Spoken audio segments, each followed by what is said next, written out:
Good evening, everyone, and welcome to Lee Jordan Field here in beautiful Chugiak, Alaska for tonight's matchup between the Kenai Peninsula Oilers and your Chugiak Eagle River Chinooks. And before we get things started, I'd like to take a few moments and go over the defense and lineup for both teams tonight. So for the hometown Chinooks, Will Batts will be leading off and playing center field. John Mark Mullins batting second, playing shortstop. Hayden Keller in left field batting third. Joe Brazil, the designated hitter tonight, will be batting fourth. Josh Scheck batting fifth and playing first base. Colby Ferris batting sixth and playing right field. Pate Fullerton back at third base. He will be batting seventh. Matt Magno behind the dish tonight, batting eighth. And Cal Campbell at the Keystone, batting ninth. Pitching for the Chinooks is Nelson Schutte, who last time out had himself a heck of a ball game. He pitched 7 innings of no-hit baseball, so certainly a fantastic performance for him, and I'm sure he'll look to build off of that tonight. And for the visiting Oilers, Cole Moores playing third base. He'll be batting leadoff. Trevor Antonson, the shortstop, will be batting second. John Olmstead at second base batting third. Garrett Pennington in left field batting fourth. Dylan Ditzenberger, the center fielder, will be batting fifth. Bryce Marsh is the designated hitter batting sixth. Taylor Johnson behind the plate batting seventh. Andrew Soika in right field batting eighth. And Henry Nowicki, the first baseman, will be batting ninth. And pitching for the Oilers will be Jake Putnam. So Jake Putnam will be on the mound tonight. Just a quick announcement, ladies and gentlemen. We do, as you probably have noticed, we do not have, you cannot hear the crowd. And the reason is because it has been raining here all day, and it still is raining just a little bit, and so we do not want to risk any damage to the crowd microphone because we have to hang it outside of the booth. So we did not feel that it was right to use the crowd mic. So that's why you cannot hear the crowd, as the first pitch of the game is fouled straight back by Cole Moore. So, ladies and gentlemen, I am joined tonight by my first guest, I apologize, as pitching coach Troy Hervey has joined us here in the studio. Coach, how are you doing today? I'm doing fantastic. Tyler, how are you? I am doing wonderful. Thank you so much for asking. So I have two main questions I really want to get to tonight as Cole Moore grounds out to Cal Campbell at second for the first out of the inning. And then after that, everything pretty much after that is just a bonus. So let's go. The first one, for those of you at home that do not know, the Chinooks were able to work with some special needs children earlier today, and certainly it was a wonderful experience for all of us. So just take me through. Obviously, you've done something like that before, as this is not your first year with the Chinooks. So take me through what that kind of thing does for you the day of a game. It's just an awesome opportunity. So it's a group called Focus, and they work with special needs children 365 days a year, and to get our guys an opportunity to just help out the community in any sort of way is awesome, but to do it in a sense like that is, it's something that as a coach, it's awesome to step back while everything's going on and these guys are on the field. I think there was around like 30 kids here, and just to see our guys working with them and just the joy that comes out on both ends, not just from the children that we're working with, but also for our guys. It's a really cool experience for our guys, and it's a way to just kind of reset. The bigger picture, the grand scheme of things after doing something like that, it just really puts in perspective the things that are important in life, and you can tell that our guys enjoy their time with that today. Well, thank you. I appreciate that perspective. That's certainly true. I mean, I was able to hang out with a young man named Dante. Wonderful kid. Certainly had a lot of physical ailments. Wasn't really able to do much, but just to hear him laugh and just to hear him have fun and see the smile on his face was. I mean, that's certainly one of the greatest feelings you could have. Switching a little bit more to baseball, so obviously Schutte back on the mound today. Yeah. Last time out, as I mentioned, 7 innings of one-hit ball. Took a no-hitter through 6 2/3, and yet still did not end up. Not only did he not end up with the win, but the Chinooks also did not end up with a win that day, as you guys lost an extra. So, what do you tell What do you tell not just Shooty, but any pitcher that pitches that well and still doesn't end up getting the victory for his team? What do you go through when that happens? It's extremely frustrating, obviously, as a coach and as a player to go out there and absolutely deal and still come out on the losing end. But I think everyone at this point in their career realizes that it's going to happen. It's going to happen. And his mentality was, hey, the outing I had before this didn't go the way I wanted it to. I came out tonight, I shoved, I did my job, I gave our team a chance to win, and that's doing my job. I can't control the bats.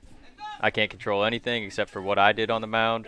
And his attitude right away was just that. I didn't really have to say much to him. And he said, I'm going to learn from what I did tonight, and this is how I'm going to go attack guys for the rest of the season. And, he built off that, and I think he's going to come out tonight and, give us another opportunity to win. Absolutely. And the 0-2 to Olmsted is upstairs. So I talked to Shooty. Obviously, he's in my van, so I get a chance to talk to him probably a little more than I do with some other guys. And he talked to me about actually basically being able to throw a sinker last time out, and he really hadn't thrown much of it before. Right. Was that kind of a mutual decision between the coaching staff and Shooty, or was that just kind of something that he came up with himself as Olmsted lines out to Hayden Keller in left for the second half of the It's something that we noticed early on was he didn't know how to identify himself as a pitcher when he first got here. Every pitcher in the entire world that's ever stepped on the mound wants to be able to throw 95 miles an hour and blow a fastball by you. And that's what he came in wanting to do. It's just not him. And I think after his first couple times out here, he realized, like, I'm not going to blow a fastball by anybody right now. That doesn't mean it can't happen for him in the future, but as a pitcher right now, and I talked to him about how 0-2, 1-2 counts, he likes to expand up in the zone. I was like, look, man, I appreciate what you're trying to do, but you need to kind of look inside and identify yourself as a pitcher. Like, what are your strengths? What kind of success do you have when you go upstairs? Not a whole lot. So we need to look at something else. And then he started messing around with things that move. I told him that's what I was trying to get across to him was things that move. And he started messing around. It's a variation of a two-seam sinker combo that he's starting to throw that moves a lot. And he changed his changeup from a Vulcan change, which is next to impossible to control, to more of a conventional circle change. That's really working for him. So now he's kind of developed two pitches in his past two outings between this new sinker one-seam thing he's throwing and a nice circle change. Awesome. So obviously that seems, obviously as a pitcher myself, it took me probably a year and a half, maybe even 2 years to really learn and hone in a changeup. Mm-hmm. Never mind if I had to try and learn another pitch on top of it. Right. I don't know what that would have done. Obviously, I was a little bit younger when I learned it than Shooty is right now, as that one is flown out to center field. And actually, it's going to be Colby Ferris in right field that will come on and make the catch. So, Coach, I don't know what kind of time you have. I'm going to hang out for the bottom as well. Hang out, wonderful. So, good to hear. So, Coach Hervey, I'll finish the question that I was about to ask you when we come back in the bottom of the first. Sounds good.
All right, ladies and gentlemen, we are back here live on the Chinooks Radio Network here on YouTube as Will Batts will lead things off for the Chinooks against Jake Putnam. And quickly, Will Batts goes up 2-0.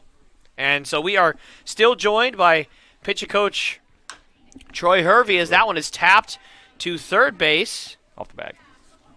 Sell it, Mark. And Cole Moore will throw on to first for the first out of the inning. So, Coach, the question I was asking you in the top half of this inning, so again, like I was saying, like I know how difficult it is to learn a new pitch. Never mind two, as you kind of talked about Shooty learning or at least developing in his last outing. So obviously we play pretty much every day. We haven't really had time to practice as Mullins rips that one, but right to John Olmstead at second base, so that'll be the second out of the inning. So how do you guys kind of find time and find a balance? As obviously, you know, these guys have to be ready every 5 or 6 days to pitch, but also being able to work on new stuff and not kind of overwhelming their brain and then messing other things up in the process. So it's a little easier, I would say, with starters because I have them on a pretty set schedule of when they're going to be pitching and things like that. So they have a built-in bullpen day throughout the week, and that makes it a little easier with them to, during that bullpen time, to be working with that. So that's really kind of when we do it. But, I mean, also these guys, they play catch every day, and I think that's something that's overlooked is while you're playing catch, that's not a time just to be going through the motions. That's a time you can be developing and getting a lot better. And anytime you're doing any baseball-related activity, you're building muscle memory, you're building habits, and if you're not taking it seriously, you're getting worse. And that's something that I've talked to the guys about. Like while you're out there just playing catch, you should be having a focus. It's like if you're going to go hit in the cage, good, but don't go take 50 hacks and just take 50 swings. You should be focusing in on something to make sure you're getting better. The same thing goes with pitching and just playing catch and just throwing. Like you want to make sure that you're working specifically on something. And even just grips, you can just go down to a knee and just feel grips and just feel how it's spinning. You're not going to get the same result you are off the mound, but you can feel it and see what's happening with the baseball, and that translates directly to the mound as well. Gotcha. That certainly makes a lot of sense. So for you, we haven't talked a lot about like your experience as a pitcher. Obviously, you know that was kind of your calling up until you got a coach or became a coach. Excuse me. As that one is swung on and missed. I'll ask you this quickly before you head out. What was the most difficult thing for you as a pitcher to learn? Was it control? Was it kind of a specific pitch? Was it what was it exactly that gave you the most trouble as a pitcher? Since I was never very big, I never tried to like blow a fastball by anybody. But the hardest thing still, knowing I'm not a strikeout pitcher, was trusting my defense, letting them go to work, even like if my defense was struggling, to stay within myself as a pitcher, regardless of what's going on behind me. My job was to get ground balls. And so if I go get 3 ground balls and we only get 1 out of it, like I still have to focus on doing my job and not trying to do too much, which sometimes that can happen. If your defense is struggling as a pitcher, or all of a sudden you feel like I need to do this by myself, but you can't go to that because that's not who you are as a pitcher. You got to stay with your own strengths. So that was probably my hardest thing, was staying within myself in times where it was hard to do so. Gotcha. All right, Coach. Well, thank you so much for joining us today. I know you got to get going. So, is there anything you want to say to the fans at home before you head out? Same thing as always. Just appreciate all the support. These guys really appreciate it. They know that you're watching, and they appreciate all the support from home. And if any family is watching, I'm assuming guys, their families are watching, send them a text, give them a call, leave them a voicemail, tell them that you're thinking about them. Just send them some love from home. So thank you all so much. All right, thank you so much, Coach. We'll hope to have you back on here soon. Sounds good.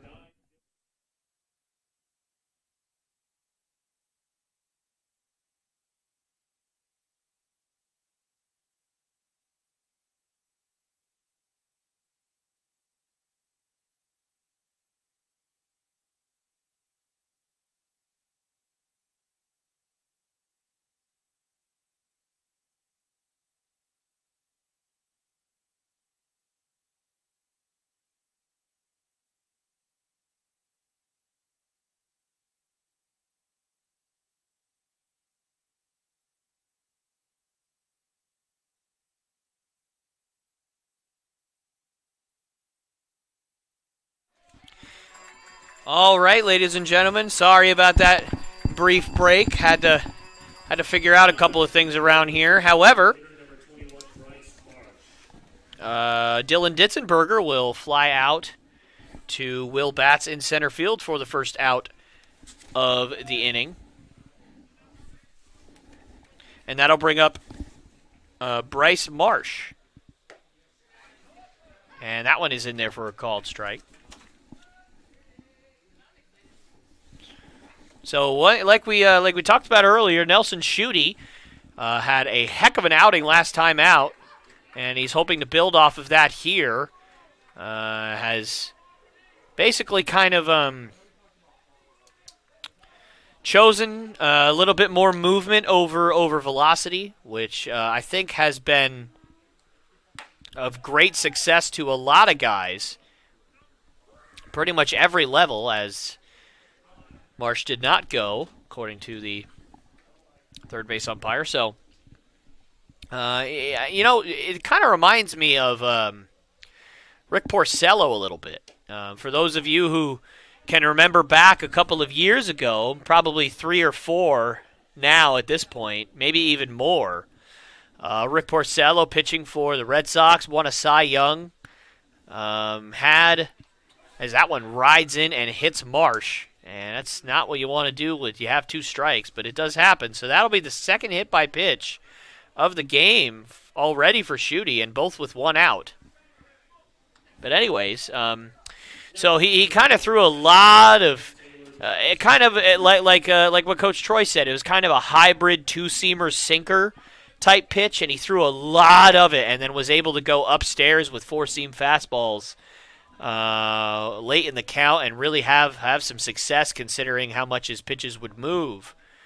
And then the next year after he won the Cy Young, I don't know what got him going on this path, but he decided that he would throw a lot more 4-seam fastballs instead of sinkers, and it really just did not help at all. It really hurt him. He ended up with like a 5.2 ERA on the season or something crazy like that. It was really bad. He ended up losing a lot more games than he won, for sure. That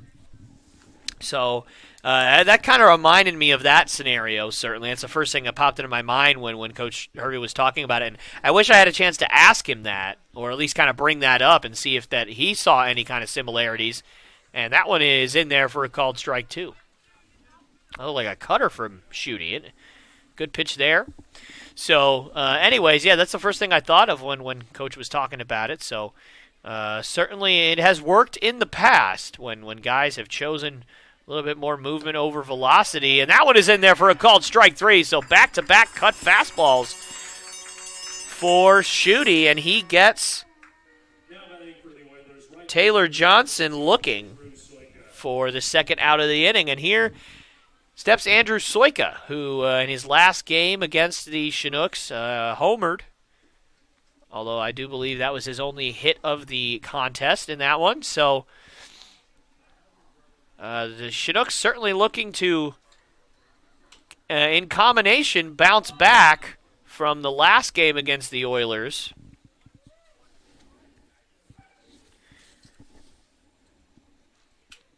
In which it certainly did not go well for them, as I do believe they gave up 11 runs in that one. So it was certainly not a good game for the Chinooks by any stretch. And that one is just outside, so the count moves to 2-0 on Andrew Soika. But also in combination with that, looking to keep the momentum going after snapping their 5-game losing streak in their last contest on on Monday. I apologize. As that one is tapped out to John Mark Mullins at short. He'll fire on to first, and a good scoop over there at first base by Josh Scheck. So Soika is retired for the third out of the inning, and so the Chinooks will head to the bottom of the second inning, still locked in a 0-0 ball game.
All right, ladies and gentlemen, we are back here live on the Chinooks Radio Network here on YouTube as Joe Brazil will step into the box and lead things off for the Chinooks. Had a good game last time out as he homered and doubled. Oh, excuse me, and tripled. I apologize. Actually, you know what?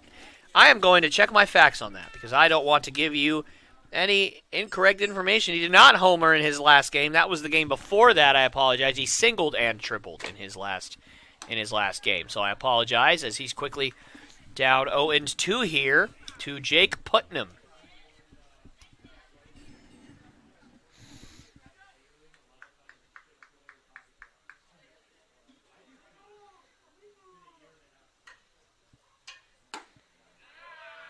And that one is swung on and missed. So Joe Brazil goes down on strikes for the first out of the inning, the second strikeout for Putnam.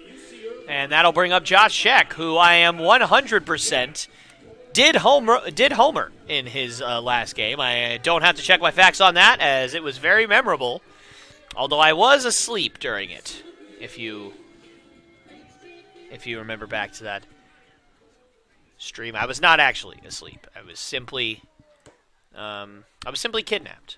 So, anyways, no, I'm joking. So, Josh Scheck had a what seemed, and we all hope, is a breakout game for him last time, as he certainly put a lot of good swings on a lot of balls, and none bigger than the home run that sparked a huge 6-run sixth inning for the Chinooks, and it was kind of an offensive coming out party for them, and certainly it was a lot of fun to watch. And the 2-0 to Scheck is swung on and tapped foul out of play.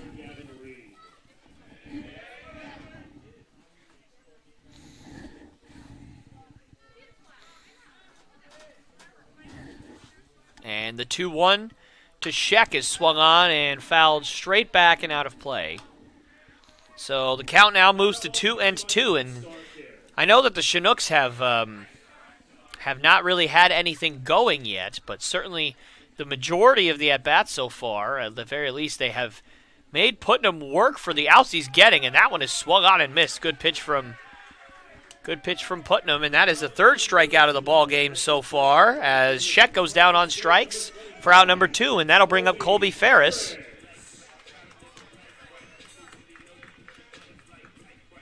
Colby Ferris obviously a part of that big 6-run sixth inning last time and looked to get on track here.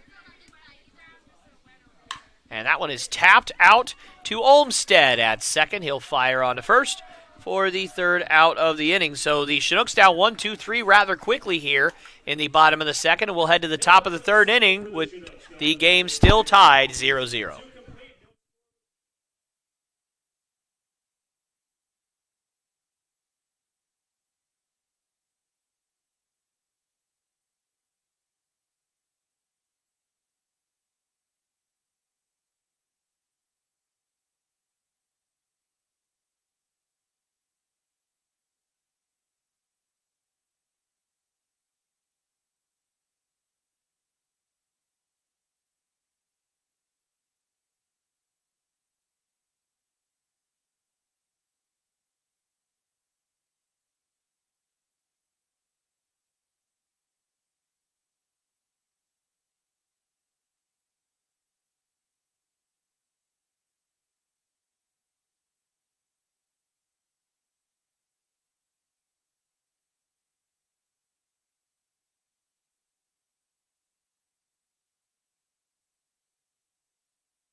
All right, ladies and gentlemen, we're back here live on the Chinooks Radio Network here on YouTube as Nelson Schutte takes the mound for his third inning of work, and the first pitch of the inning is tapped out to Cal Campbell at second. He'll fire on to first for the first out of the inning. So a quick first out for Schutte as this is shaping up to be a pitcher's duel, at least early on. And we haven't really seen one of those in quite a while. At least not since Schutte's last outing, where it ended up going into extras in a 2-2 ball game. But anyways, for those of you who are only in it for the interviews, which I'm sure is most of you at this point, we do have a couple more interviews lined up for you guys today, as in the fourth inning, we will have Reese Lansville joining us for another interview. Excuse me.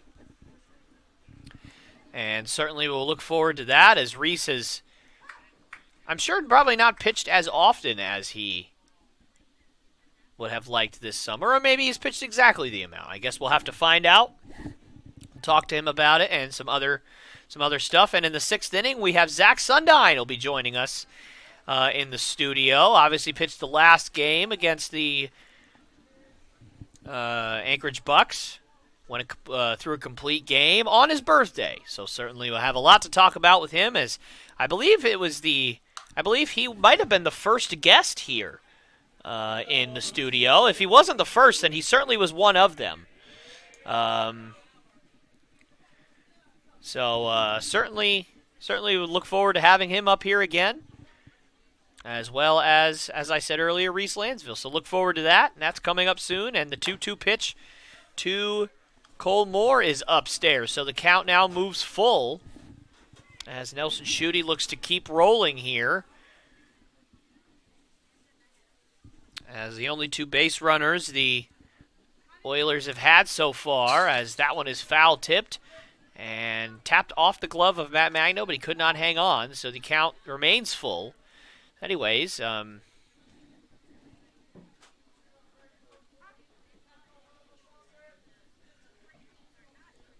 only two base runners the Oilers have had up to this point, as that one's fouled off, was two separate hit-by pitches in the first and second inning, and they both occurred with one out, but it ended up not really mattering, as obviously both of those runners were stranded.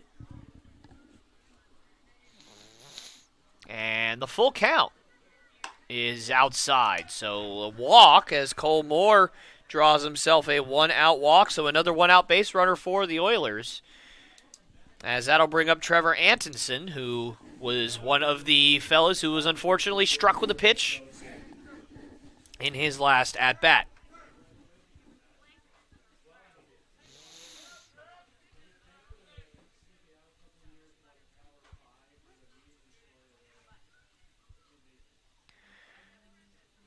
And the first pitch to Antonsen is in there for a called strike, so Schutte gets ahead. Certainly a good sign. And certainly, alluding to what Troy said earlier, it just seems like Schutte is much more confident, much more identified up there. Certainly appears to have a much clearer plan at attacking these hitters. And not to say that he didn't have a plan in his previous outings before his last one, as obviously he did have a plan, and again, Antonsen gets hit with a pitch, and that is the third hit-by-pitch of the game already for Schutte, and so that'll bring John Olmstead to the plate, who lined out to left field in his last at-bat with one out and two on here, excuse me. So anyways, not to say that Schutte didn't have a plan in his outings prior to his last one, but it just seemed that that plan did not match exactly what his strengths were. And so that kind of caused a bit of a mess. But now certainly looks like he's much more in rhythm, much more in tune with what he has and what he can do. So we'll certainly monitor that as this game goes along and as this season goes along. But right now, falling behind John Olmstead, 1-0. And, you know, Schutte would love to get a ground ball, get out of this inning. And he does get ground ball. Actually, never mind, as that is ruled that it was fouled off of the foot of Olmstead. So the count now moves to 1-1.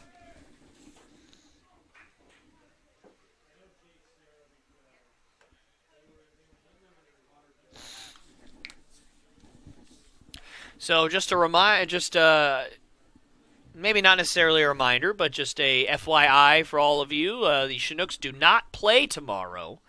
And this is the last time you will be able to see the Chinooks play at Lee Jordan Field until July 22nd. So certainly a long time, 2 weeks, as that one has popped up in foul territory as Pate Fullerton drifts over, and he will make the catch for the second out of the inning. So a good bounce back from Schutte there after a walk and a hit by pitch with 1 out. And so now with 2 down, that'll bring up Garrett Pennington, who was one of the Oilers who hit a homer in his last outing against the Chinooks.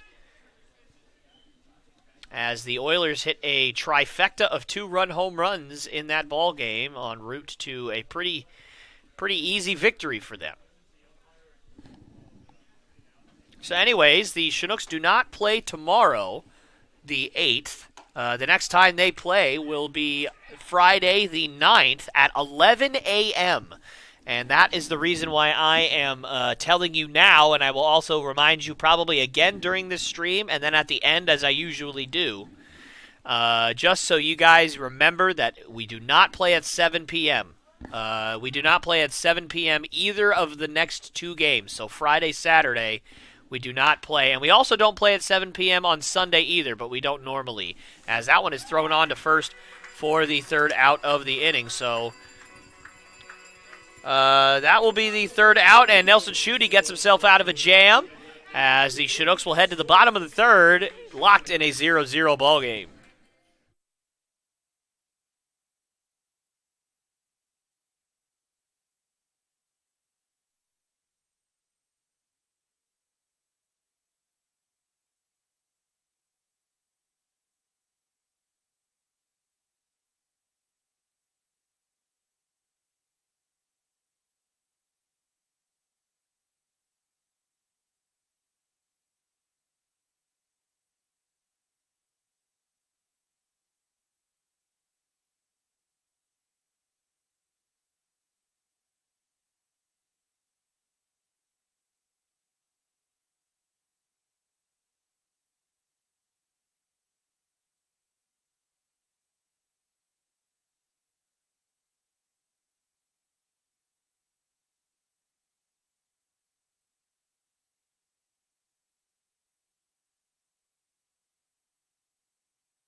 All right, ladies and gentlemen, we are back here live on the Chinooks Radio Network here on YouTube as Pate Fullerton steps up for his first at-bat of the ball game. And the Chinooks look to get something going against Jake Putnam, who has gone 6 up and 6 down against the Chinooks so far. So Putnam certainly looking good early on, as neither team has been able to scratch out a hit thus far, as that one is swung on and hit up and out of play.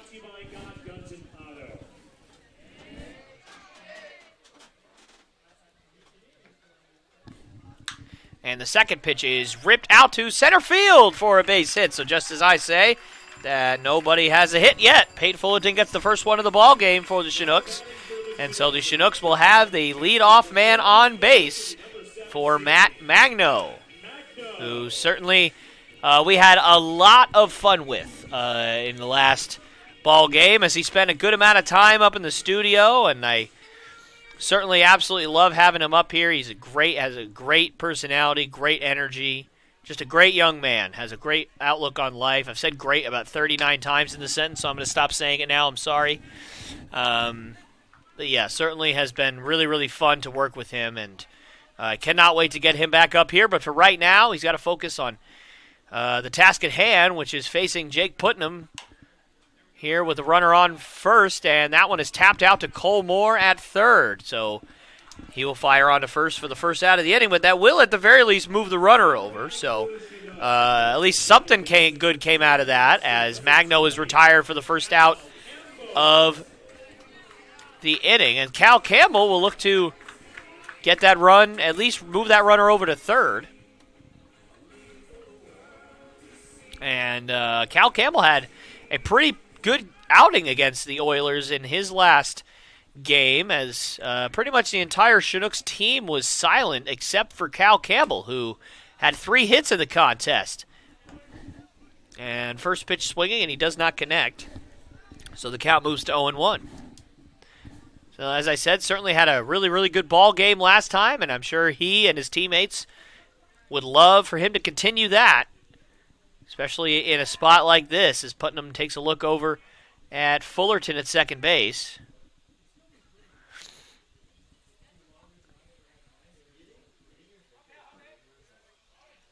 And the 0-1 to Campbell is just inside. Not a bad pitch from Putnam, but it just couldn't hook the inside corner. So the count moves to 1-1. So ones again are wild here. 1 on, 1 out, and a 1-1 count. And enjoy it while it lasts, because it will not last past this pitch. And that one is in there for a called strike 2. So the count moves to 1-2.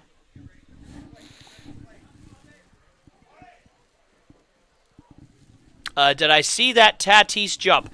No, I did not, but I will check it out in between innings for you. But obviously Tatis is an amazing athlete, so it doesn't surprise me that he did something really athletic. So that pitch was fouled off, and so the count now stays at 1-2.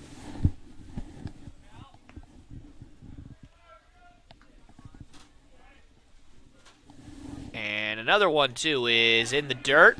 Good stop from Johnson, as Fullerton will scamper back to second base, and so the count moves to 2-2 now.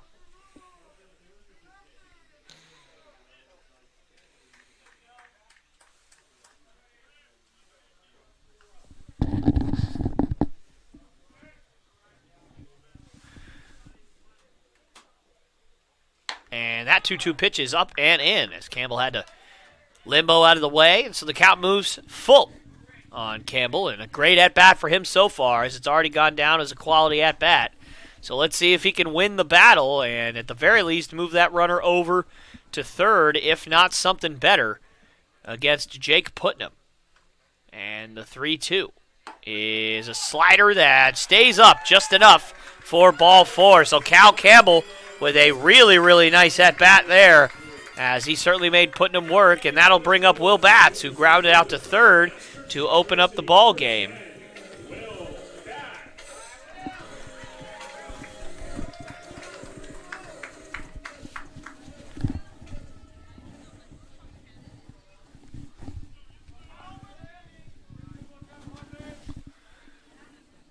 And the first pitch to Batts is downstairs for ball 1. And that will prompt Taylor Johnson to have a little chat with his pitcher. Try and figure out the adjustments that he needs to make in order to get Will Batts out and get out of this jam. So 2 jams here in the third inning, as Schutte was able to get out of a runner on first and second with 1 out jam in the top half of this inning. So we will see if Putnam can do the same, or if the Chinooks can get on the board and get an early lead, which is so important in a game like this, as that one is in there for a called strike 1. So the count moves to an even 1-1.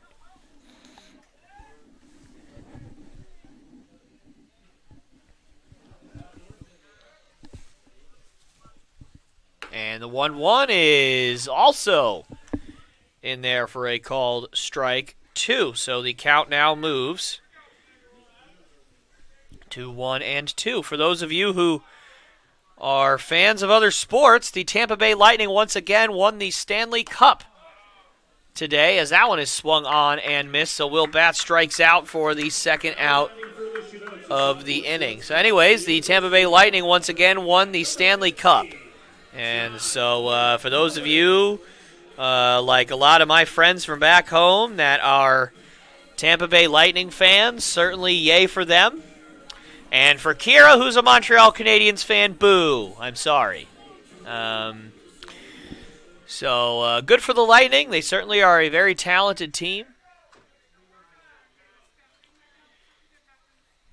And congratulations to all the players and coaches and all those who help out that team in that regard. So that'll bring up John Mark Mullins, and the first pitch is in there for a strike. And man, three straight strikes before putting him after the mound visit. And that puts an end to that streak, I guess. So my bad on that one anyway. So the count now moves to 1-1. And John Mark Mullins squared the ball up pretty good in his last at-bat, but just lined out, hit it right to John Olmstead at second base, so he'll look to turn that luck around. And that one's outside. So a 2-1 count to Mullins, as he's one of the league leaders in batting average. He's been one of the most consistent hitters in the league so far this year, and certainly has played well and has earned it. And the 2-1 is swung on and hit into left field, and that's going to drop for a base hit. They're going to send Fullerton around. The throw from left field is going to be a close play, but Fullerton is safe. And Cal Campbell is going to move to third base, as both Johnson and Putnam were arguing with the umpire that Fullerton was out. And I'm right here, guys, and I'm just not sure I understand the argument, unless they're saying that he missed the plate. But it was a little bit less of a close play than I anticipated. But it certainly looked like the right call from here. Granted, I am a little bit biased. So the Chinooks will take a 1-0 lead on the base hit by John Mark Mullins. And now the Chinooks have a chance to add things on here with 2 outs and runners on the corners. And Mullins and Campbell will get in there, as Putnam couldn't track down the throw. And you can see Campbell shaking his head on the live stream as he felt like he probably was going to be out there, but the Chinooks catch a break. As the steal from John Mark had Johnson kind of rushing a little bit, ended up missing the ball. It got by him. So that will certainly be ruled a pass ball there.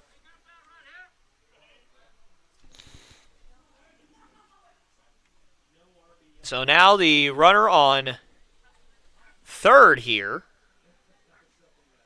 with 2 outs, as Hayden Keller is now up 2-0 in the count and looking to add on to this lead, and a breakout inning here, at least so far, for the Chinooks, as they have put up some good at-bats against Putnam, and that one is swung on and fouled straight back towards the press box. Just give us a second while we push the camera back, or at least push it forward, I should say.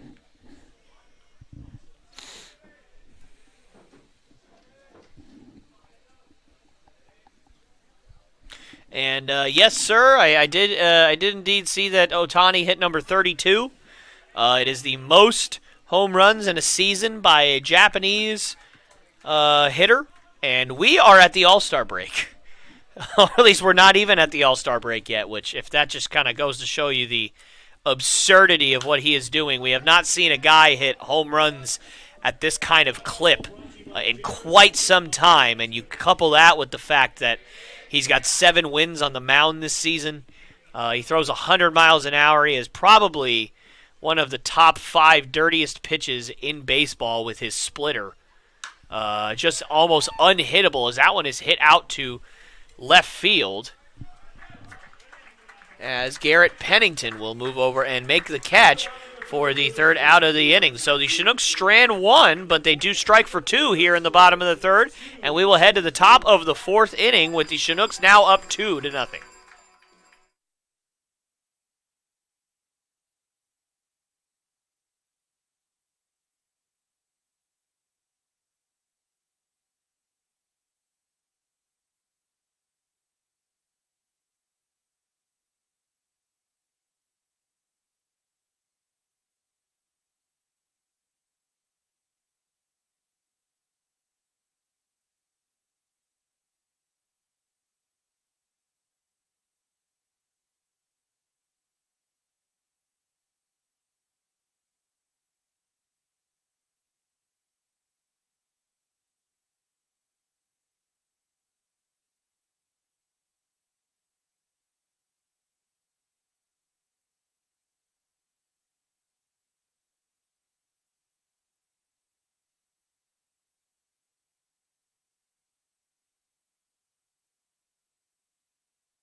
All right, ladies and gentlemen, we're back here live on the Chinooks Radio Network here on YouTube as Dylan Ditzenberger, who flew out to center field in his first at-bat, will lead things off as that one is fouled off to the left and out of play.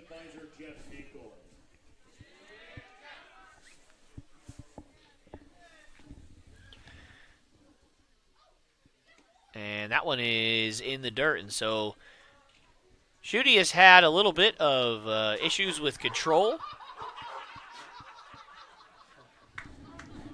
And, well, I didn't see what happened, so just give me one moment while I figure out why everyone was laughing in the crowd, and I heard some loud noises, so just give me a second here.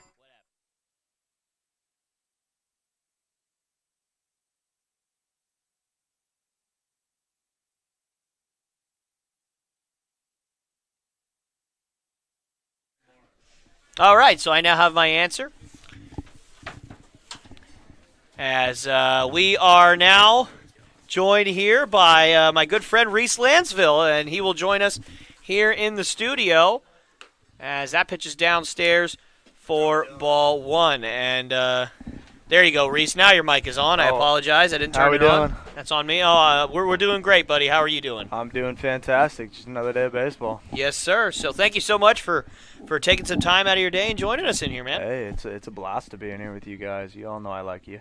Oh, for sure. We like you too. So, Reese, there's a couple of things I want to talk to you about for sure, and then kind of the rest is just bonus at that point. Okay. So, you started out the year looking like you were going to be the primary guy in the ninth inning, which is obviously a fantastic role to be in as a relief pitcher. And then as time has gone on, you've kind of been splitting time between it's been you, sometimes it's been Josh, sometimes it's been JoJo, sometimes it's even been Leo Harris recently. So has that kind of done anything to your preparation over the last couple of weeks, kind of not knowing if you're going to necessarily be in that role, or has it kind of been the same for you?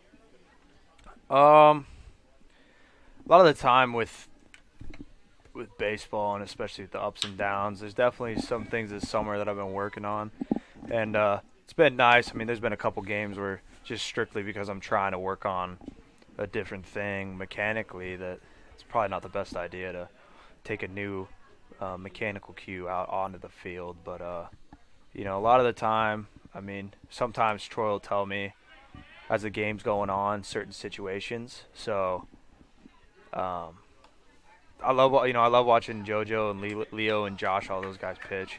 Sometimes he'll come down the bullpen and he gives us scenarios early in the game, sixth inning, whatever, where he's just telling us, if this happens, you're getting warm. If this happens, you're playing catch. If this happens, you're going in. And just so happens that at least just recently, most of the time the scenario that he tells me doesn't play out, so to speak. So, I've just been – I mean, I'll always have a blast. I'm happy to be out here on the baseball field. And it's really great to be around a bunch of guys that care about each other. So more than anything, I'm just happy to see them succeed and see them work hard, and see it pay off on the field. And I know they wish the same for me. Absolutely. Certainly, I didn't mean that question in any kind of, playing time frustration necessarily, but just more of, because I was a pitcher too, and certainly I think when you don't know what role you actually end up having to play, it can get a little frustrating because you basically have to show up to the ballpark, and you have no idea if and when you're pitching. You could be pitching – Good play.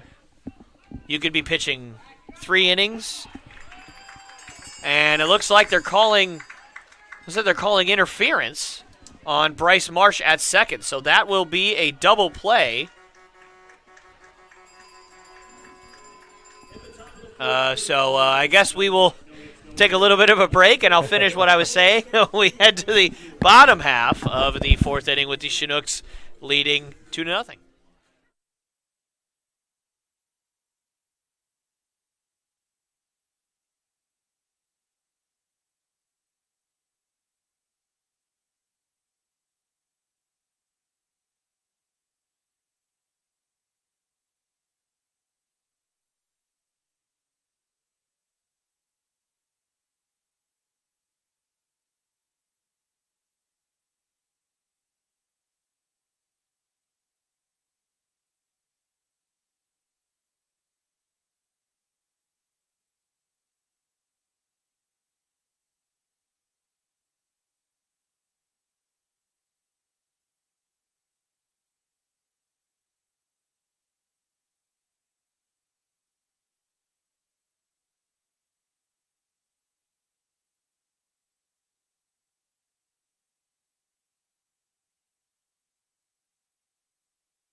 All right, we are back here live on the Chinooks Radio Network here on YouTube, as Joe Brazil will lead things off, and he quickly falls behind 0-2. And I am still joined by Reese Lansville, so I appreciate you coming in here and taking time. We were talking a little bit during the break, and I want to make something clear for all those at home. I was not asking a question about playing time. I was asking a question about role in terms of how you prepare and in terms of what you can expect out of yourself going to a ball game. And what I was saying before we went off the air was, obviously, when I pitched, if I showed up to a ball game and there was a possibility that I could be going in any time from the 3rd inning to the 9th inning, it would drive me nuts because I wouldn't know what the heck I'm doing on a daily basis. Like, if I showed up to the ballpark and it's like, all right, Tyler, you know, if it's a close game, you're throwing in the 8th today. Or if it's a close game, you know, and our starter's getting tired, you know, and you need to eat innings, you're the guy that's going to do that. We have somebody else for the 8th inning that we can, you know, like that's more what I meant. So I wanted to make that clear to you, and I wanted to make that clear to the stream. I don't want to cause any issues or. No, we're good. Yeah. All right. So another thing that I kind of wanted to talk to you about is essentially you told your story to all of us a couple days ago, and one thing that I actually did not know, or at least that I didn't remember, was that you had Tommy John. So just kind of walk through that process for you. What did you learn from it? What did you have to change from it? And what did that do for you mentally? Yeah. Tommy John surgery was definitely a huge just part of my life, and it always will be, especially as long as I get to be fortunate enough to play the game of baseball.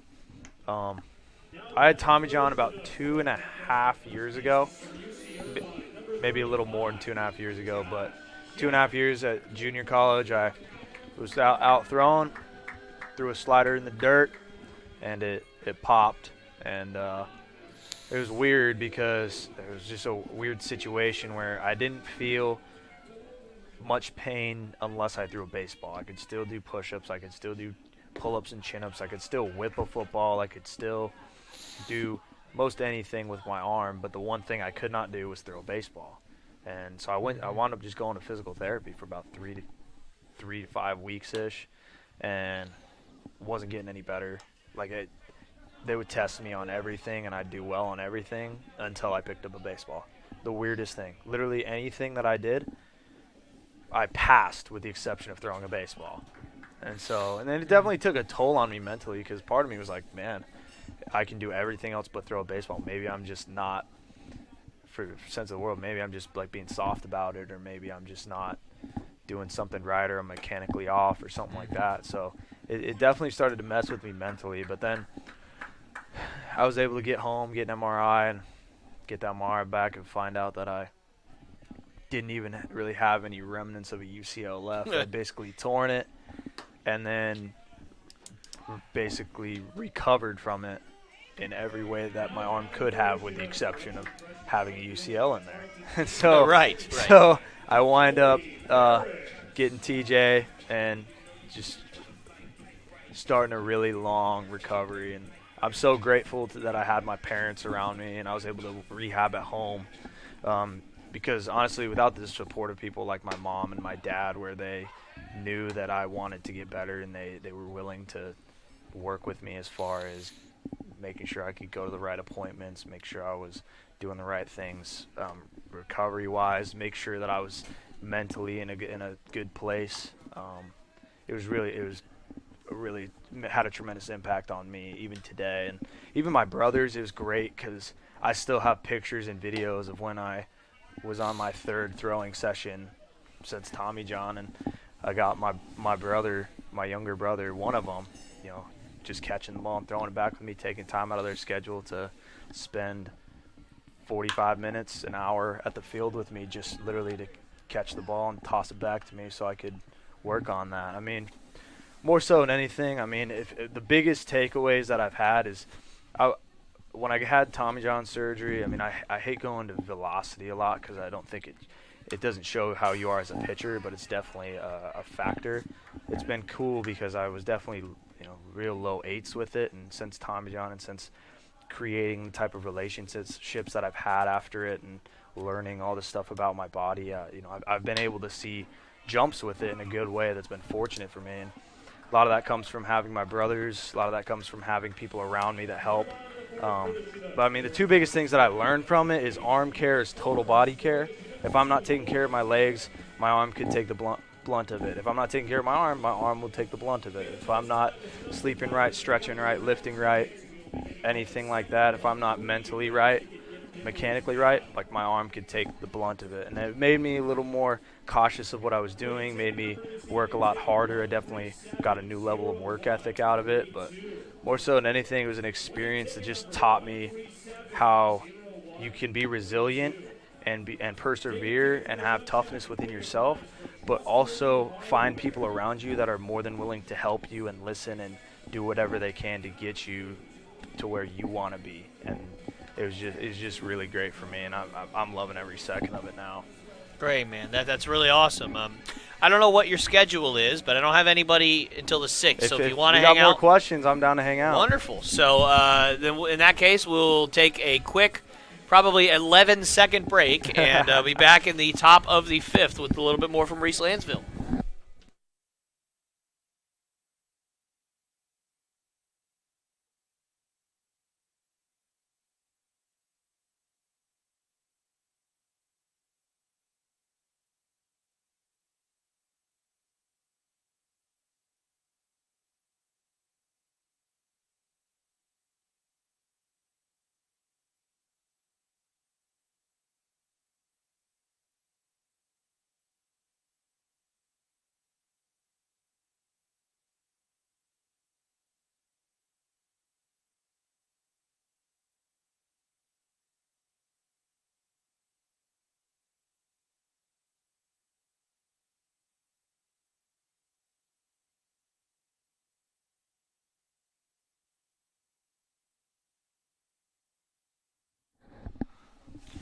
All right, ladies and gentlemen, we are back here live on the Chinooks Radio Network here on YouTube as Nelson Schutte back out there for his 5th inning of work.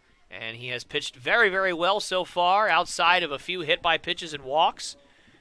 And Justin Nevels, again, showcasing the hustle that we maximum got here, effort. That's what we like to see. Absolutely. That's what we like to see out here. So, quickly, hang on a second. Andrew Soika down 0-2, and he is down 0-3. Good so pitch. He will strike out for the first out of the inning. So good start to the inning for Schutte. So, Reese, again, thank you so much for taking some time out of your day and joining us. So we talked. You obviously last inning talked about your Tommy John surgery and things that you felt when you had the tear, when you had the injury. And it's so strange because I had the exact same reaction when I tore my labrum. It was not completely torn. It was mostly torn, but not completely. As that one is flown out to left field, and Keller hustling after it, but he will not get there.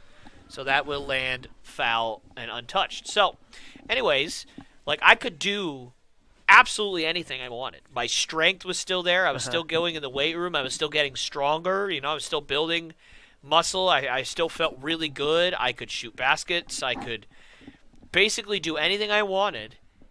And yet when I would go out and throw a baseball, it felt like somebody was stabbing me with an ice pick in my shoulder. Yep. And I'm like, dude, what the heck is going on? Right. And it only took, it took to the point where, as that one is ripped out into the left center gap, and that's going to split it. So that will be the first hit of the ball game for the Oilers, and it comes with one out here in the 5th. As the 9-hole hitter, Henry Nowicki, will get on with a one-out double. So anyways, it was so strange, and it's just so interesting to hear, the same thing happen. I mean, not necessarily just that it's the same thing happen as somebody else, which is weird enough, but also that your arm was, blown completely. Right. And yet your body, you still had that feeling of, man, I could do everything except throw a baseball. Yeah. It was definitely a very weird feeling. And, I mean, even through just about spending 3 weeks, whatever it was, at physical therapy, I had myself convinced I was being kind of soft about it. And a couple of times I got up and played catch, and I'd get to 10 yards and I couldn't throw the baseball, and I'd be like, oh, maybe I'm just not throwing it hard enough. Like maybe my timing's off with my throwing, or maybe I'm doing something wrong or different, or my scap's not strong enough or something like that. So was it like pain, or was it just complete and utter weakness? Like you literally just felt like you had nothing on it because. I guess a combination of both. The biggest thing from it was when you throw a baseball, or anything, less 5 ounces or less, you get external rotation on your elbow, which gets you into layback, which is extremely important for throwing a baseball, and your UCL takes the blunt of the force from layback. So when I could throw a football with 15 ounces, whatever football is, 15, 16 ounces, you don't go into layback as much. But when you go into layback that fast and with something like a baseball, you could just really feel that force. It was weird. And a lot of the time I try to think, man, like why did I tear it in the first place? I mean, a lot of people like to pick my mechanics were bad. I'm sure they were. Every pitcher has something that they got to work on. I certainly had my things to work on. Then it's like overuse. Maybe I was throwing too much. To me, that's probably the one that I'm leaning more towards, just because at the time at my junior college, our throwing program was definitely really demanding, and there's a lot of times where I just threw fatigue. And then, the other one would just be pure like strength and stuff like that. Was I just lacking in certain areas? And all of those reasons are definitely true, and at the same time, all of them, I wouldn't pinpoint a certain reason and say that was why it happened. And that's the funny thing, is you can't really do one thing. The other thing I learned is you can't do injury prevention. You can only do injury reduction in sports, especially when you get to this high of a level where the demands on your body are insane. Absolutely. So, kind of looking back on that time frame for you, do you wish in any way? This is going to sound a little odd because I don't think anybody ever wishes that this would happen. But if you were to go back and change how that injury happened, would you want it to be kind of like almost like a Valhalla moment where like you're on the mound and it just blows and you're like, oh yeah, I'm done. I totally blew my arm out, and then you have to have surgery, or would you keep it the way it was, which was like you kind of felt weird, but then it hurt, but then everything was fine except for when you threw a baseball and 3 weeks of rehab until you finally figured out that it was torn? Like would you keep it that way, or would you rather just have it like, yep, it's gone? It's an interesting question. I've never thought about that. I'd probably have to say that I long term, me not knowing that it was torn, I think helped me more in the rehab process, made me make sure and be certain with myself and take it into my career into my own hands, to be knowledgeable of what I was doing. A lot of the time before this, coach said run, I ran. Coach told me to lift weights, I lifted weights. I told myself, I just did as I was told. And there's definitely, you listen to your coach, you respect your coach. I definitely agree with that. But at the same time, for me, it became really important at that point to know the why. Oh, it's okay. Okay. Tough slide there, huh? I started to just take it into my own hands and really understand the why of why I was doing some things. Maybe I can do certain things with it that would help me in the process, whether it was warming up. Maybe I needed to focus more on certain areas of my arm doing band work. Maybe I needed to, when I'm running, maybe I needed to do more sprints than I did jogs. In the weight room, one thing I've always battled with in the weight room was going too hard and resting enough. I've had a ongoing battle with that. But so yeah, and I think, like you said, I think if it had just blown out and I knew it was blown out, I don't think I would have had that mental the mental fortitude to really try to work on myself and know what I was doing for my own baseball career. Because at the end of the day, it was my career, and it was important to me that I knew what I was doing. Yeah, that makes a lot of sense. And certainly it's awesome to look at it that way for sure, because I mean, I think mine probably my situation lasted a lot longer than 3 weeks because it was. Did you get an MRI on it, or how'd you find out? So when I tore my labrum, I started feeling pain, just a slight amount of pain in July of 2019. So this is this is 2 years ago now when I started feeling pain. And I was like, man, it's weird because like now I throw and like the first 5 throws really kind of hurt a little and then I'm fine for like for the rest of the day, and then it keeps happening, and so I was working with my pitching coach once or twice a week, working on stuff, and we'd throw, and the same thing would happen, and it wouldn't get any better, it wouldn't get any worse. Mm-hmm. And I was like, all right, maybe I just need to stretch more. Like, I need to warm up more before I throw. Like, just whatever. So I was like, maybe I'm just working a little too hard. I need to rest.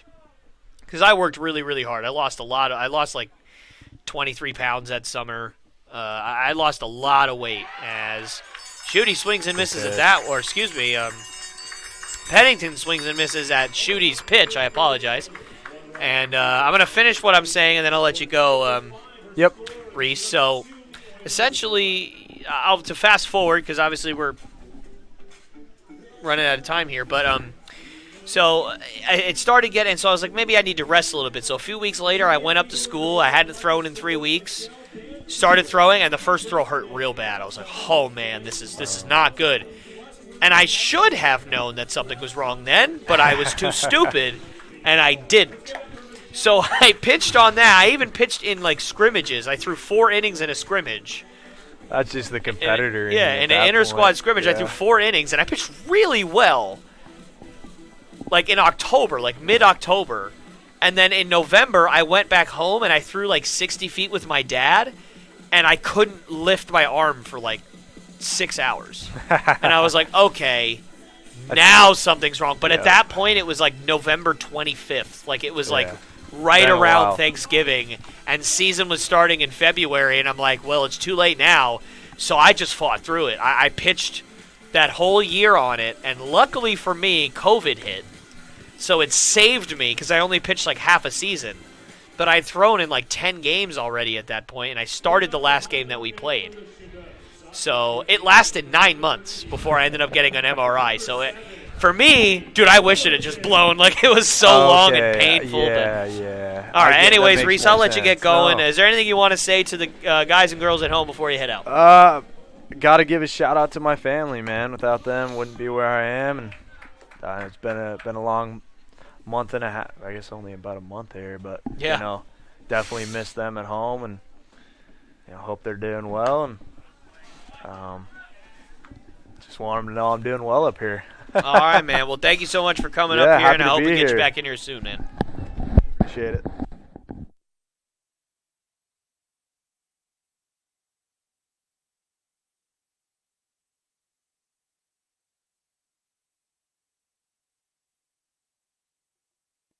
All right, ladies and gentlemen, I'm back. We just had to exchange pleasantries, as you do when you like each other like that and you're friends. So Reese, certainly one of the best guys that I've ever met in my life, and I could really say that about pretty much every guy here. But I've had the privilege of really being able to get to know him and get closer to him as time has gone on. And he's just an outstanding young man, and he's been through a lot.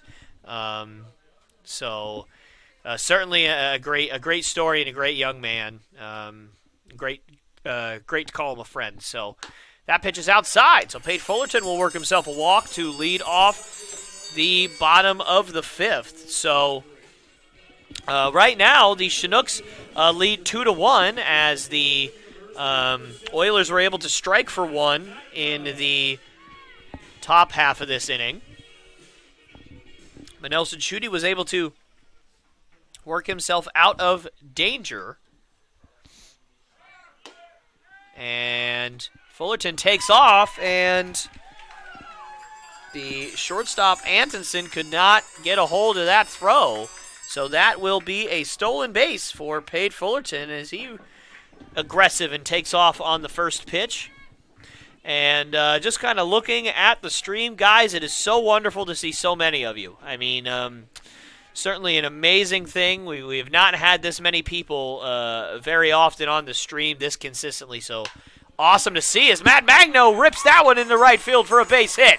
And they're going to send Fullerton home, and the throw is going to be cut off as it hops to the first baseman, Novicki, and he had to kind of cut that one off to make sure it didn't get by anybody. And so the Chinooks get the run back in the blink of an eye as the lead now gets back to 2 as the Chinooks lead 3-1. And that'll bring up Cal Campbell. So Matt Magno, who has really been struggling at the dish over the last couple of weeks, as have a lot of Chinooks, to be fair to him, finally breaks through and gets an RBI single. Had to feel great for him. And just reminds me of the conversation he had with his dad one of the times he was in here. And look, Mr. Magno, that was a base hit to right field. So there you go. He does not pull everything, so there you go. I'm sorry, Mr. Magno. I'm only kidding around. But Cal Campbell down 0-1 here, as you have to wonder at this point how much longer Jake Putnam will be allowed to go. Hasn't pitched poorly, really, by any stretch, as he only has given up 2 walks and 3 hits up to this point. But, you know, at a certain point, you just kind of have to turn it over to a guy who may be able to give you a little bit of momentum. And here in the bottom of the 5th, the Chinooks certainly have all of the momentum. And they say Campbell went around. So that will be the first out of the inning as Campbell goes down on strikes. As Will Batts will step up to the plate. He's 0 for 2 so far tonight. And you know, Mr. Magno, I was that way too. Pretty much all of my hits were to right field. It got to the point where my senior year, my coaches would actually predict if I was going to hit the ball, that I would basically always hit it to right field. And the sad thing is they were right pretty much every time. It actually got to a point where in a 3-1 count with a game on the line, bases loaded, and if we scored a run, we won the game. So, he had to throw me a strike, so he's throwing a fastball down the pipe. I pulled it down the left field line, and it was foul.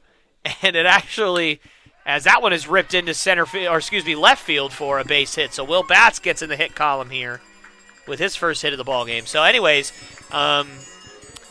he actually said that when I pulled it down the third base line, it scared him, because he had never seen me pull the ball in a game before. Now, whether that's just because I was constantly late on everything because I was a bad baseball player, or just because I wanted to go that way, you know what? We'll just leave that a mystery. But either way, that's kind of how I was too. So certainly I can relate to that. As John Mark Mullins will step up here, who had an RBI single in his last at-bat, as that one is floated down the left field line, but that one's going to land over toward the Chinook bullpen. So that will be strike 1.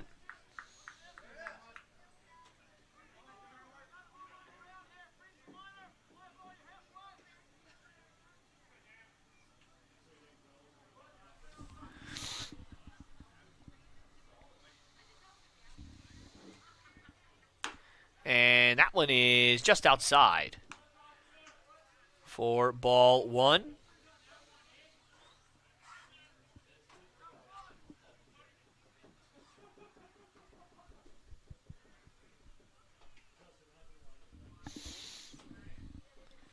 So the count moves to 1-1 on John Mark. And that hits John Mark in the back. So that will load the bases here for Hayden Keller.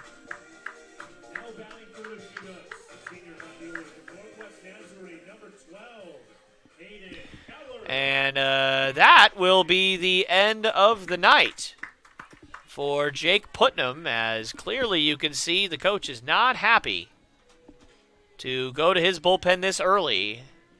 But they are going to have to do that, as Putnam will exit, responsible for all 3 runners on the base paths now, and so we will take a quick break as the new pitcher gets himself warm.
All right, ladies and gentlemen.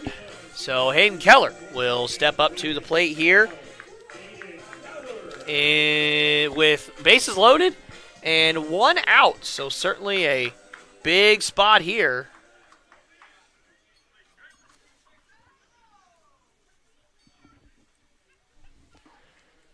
As Lee Atkinson will look to get out of this jam.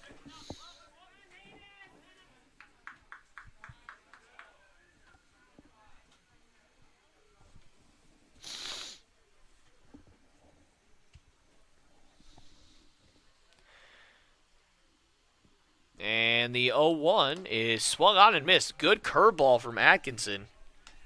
And so Keller is now down 0-2 in the count.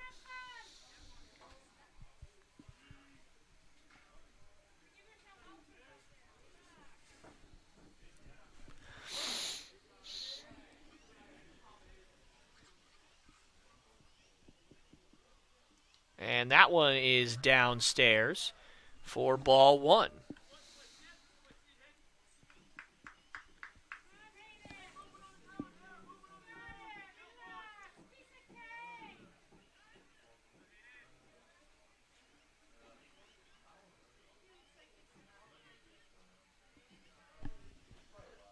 And the 1-2 is upstairs.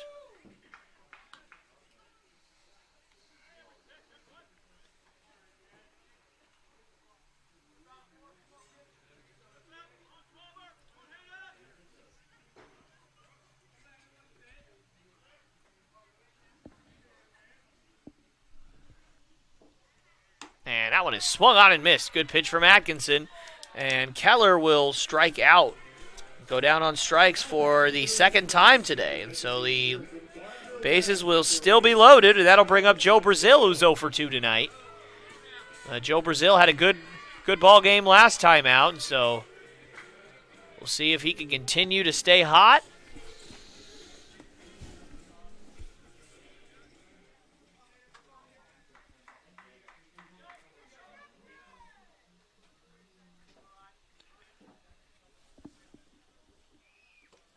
That one is in the dirt, but stopped by Johnson, and so all the runners will hold.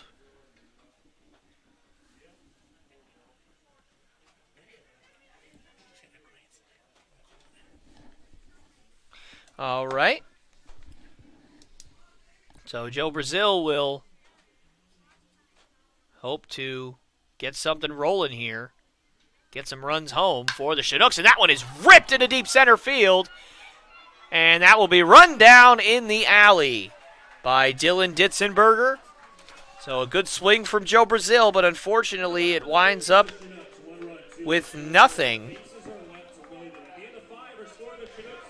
So the Chinooks do get the run back that they gave up in the top half of this inning, so they will now head to the top of the 6th, up 3-1.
All right, ladies and gentlemen, we are back here live on the Chinooks Radio Network here on YouTube as the first pitch of the inning is swung on and fouled off to the left.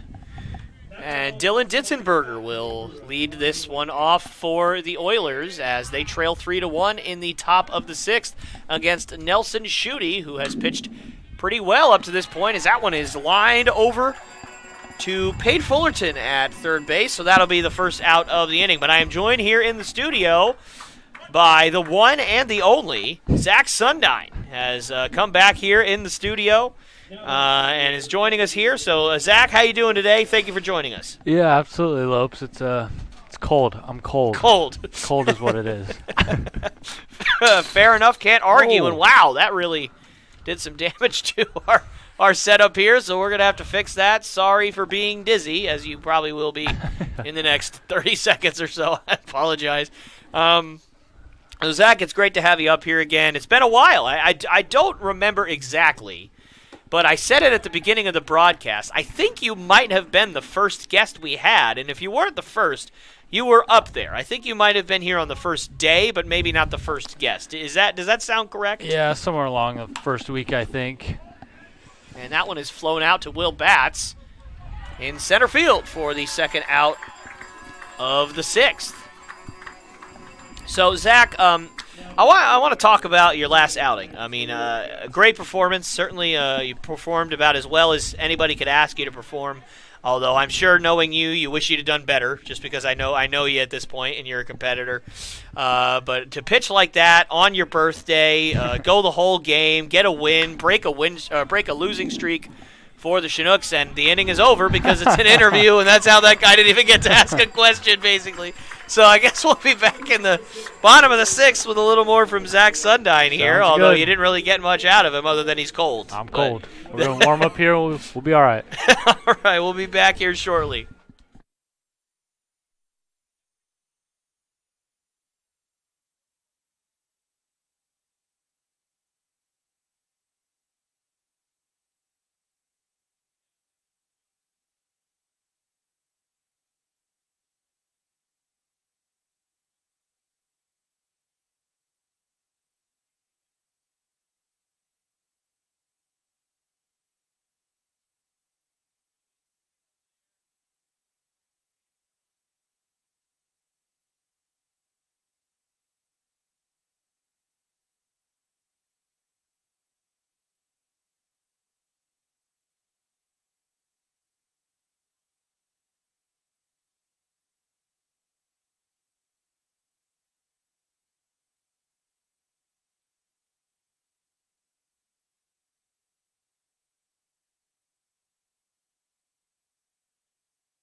All right, ladies and gentlemen, we're back here live on the Chinooks Radio Network here on YouTube as Josh Scheck will lead things off for the Chinooks here in the bottom of the sixth, and I'm still joined by Zach Sundine. Excuse me, sorry, I had a little hiccup there. But Zach, again, I feel like I just said it 2 seconds ago because we didn't even get a question out. But thank you so much for joining us here. Anyways, like I was saying, as that pitch goes in and hits Josh Scheck in the foot, and there have certainly been a lot of hit by pitches in this ball game. I think we're up to like 7 now. That's certainly a significant amount. But regardless, your last outing, obviously. Amazing. You went the whole game, broke a losing streak for the Chinooks on your birthday.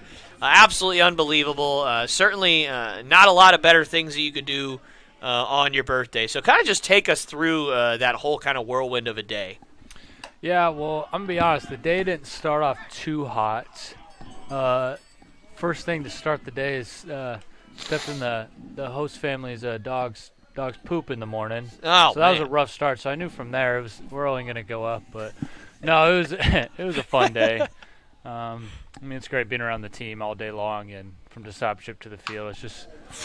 And Colby Ferris takes a swing at that, but that is well foul. Just not a bad way to spend your birthday with a bunch of teammates on the ball field. Just couldn't really ask for anything more from there.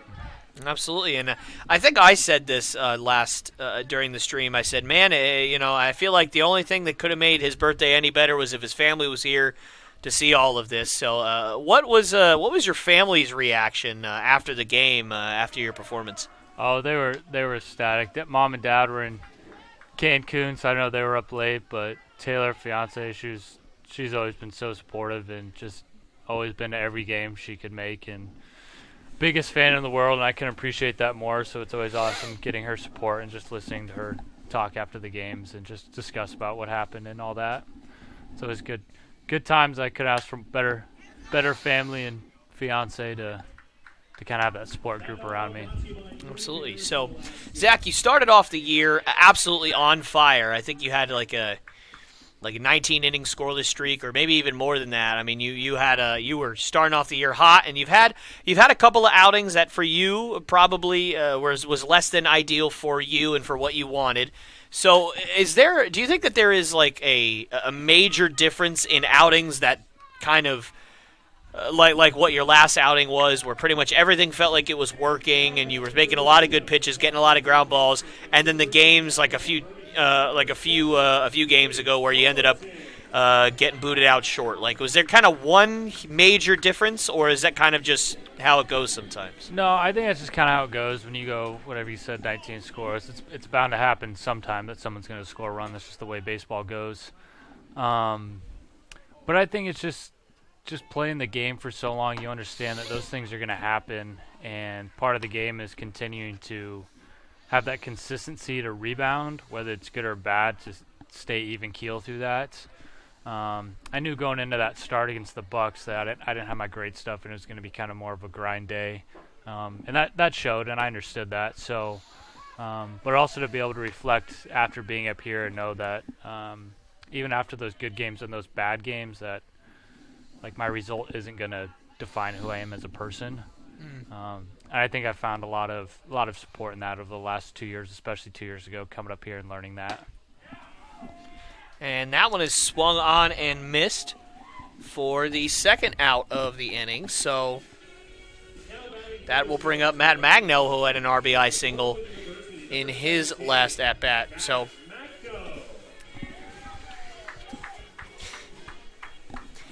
Zach, I'm certainly curious to actually kind of hear from somebody that's been on the field over the last couple of weeks and seen Nelson Schutte kind of evolve, not just in his performance, but kind of his identity as a pitcher over the last couple of games. What have you seen from him in the last 2 outings that has really stood out to you? No, I definitely agree with that. From the pitcher he was when he came up here to now, I think it's just he finally he's stuck with what he likes to do, and to have that you will have a pitcher identity here and there of like, I know I'm not gonna I'm not going to blow anybody by with the 95-mile-an-hour fastball, but if I can use my stuff to get guys out, and I think Shooty's done a great job of that, of understanding how the movement on his ball works in different sequences, and attacking hitters after you've seen him a couple times. But he stayed very consistent with all that, and he's not tried to change everything after one bad outing or one good outing, and just kind of stayed consistent with that, which is which you got to do as a pitcher. But I also think some of the stuff we've talked in discipleship and understood. And that ball is ripped down the right field line, but it's going to leak foul. But yeah, I think some of the stuff we've talked about in discipleship too, of knowing where that identity lies, and no matter how hard you press or don't press, that's you're going to be all right after, no matter what. And to understand that your baseball career does not define you, but being a child of God does, and understanding and finding comfort in that and peace. I really think he's grasped that, and that's awesome to see, and I've loved to watch him mature these past couple of weeks, and not only grow as a man, but as a pitcher too. Certainly. And time is called, so I'm going to try and squeeze out one last question just in case the inning ends. But obviously, as Shooty's fan driver, I get to kind of see him work all the time. I see how meticulous he is with every single day. Every single thing he does is for a purpose in the weight room, at home, like timing out everything to a certain degree. Like, it's very, very structured, almost not necessarily to a fault, but just to a T. Do you kind of have a similar mindset on your off days of kind of planning everything out in a certain way, or do you just are you kind of more like a go with the flow kind of guy and just kind of take things how it comes, and then you just knowing that you're just going to get out there every fifth day? No, I definitely feel like I have to routine, and I have to get definitely the day after, especially the last start, is always a big mobility and stretch day. Whether that's when we go to the Alaska Club or here during BP, I try and get it in during BP. But being able to, oof, that was close. I'm kind of more of a go with the flow guy, I think. I like to have that structure on days at the ballpark. Okay, this day I'm going to throw, this day I'm not going to throw, this day I'm going to extend, I don't need to extend, vice versa. And then it could be on the days I throw a bullpen in between starts, it may be a longer bullpen session or a shorter one if I'm feeling good through there. So no, I'm definitely not to a T like Shooty. Shooty's got his timing down with everything, and it works for him, and that's awesome. I don't know if I could do that, but me neither, man. Trust me, me neither. We've had a few conversations about it, as that one has popped up to John Olmstead at second base, and that will be the third out of the inning. So Zach, I'll let you go. I'm sure you got other things you want to go do, or you just want to go party in the bullpen. Whatever you guys do down there, I know how it goes. I was a pitcher, so don't worry. I understand. So I'll let you get out of here. Is there anything you want to say to the? Sorry. We're freezing down there. So, I mean, I guess you could hang out here if you'd like, but is there anything you want to say to the stream before you head out? Yeah, I got to give a shout-out to Taylor back home, of course. Oh. The fiance. You can't forget that one, T-Lopes. Yeah, their family and Taylor coming up in about a week, so I can't wait to see him and just hang out and spend quality time with them. So I'm excited about that. That's awesome. All right, Zach, well, thank you so much for joining us, and we hope to get you back in here soon. All right, thanks, Lopesy.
All right, and we are back here live on the Chinooks Radio Network here on YouTube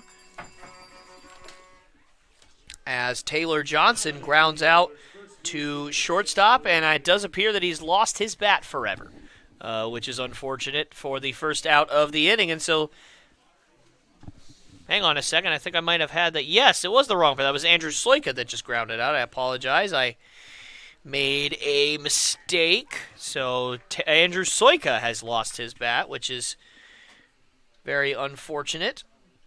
And so that will bring up Henry Nowicki, who doubled and scored a run in the last inning, as that one is in there for strike two, as Nelson Schutte certainly looking to work fast and looking to work efficiently here. And the 0-2 to Nowicki is downstairs. Not a bad pitch there by any means on an 0-2 count.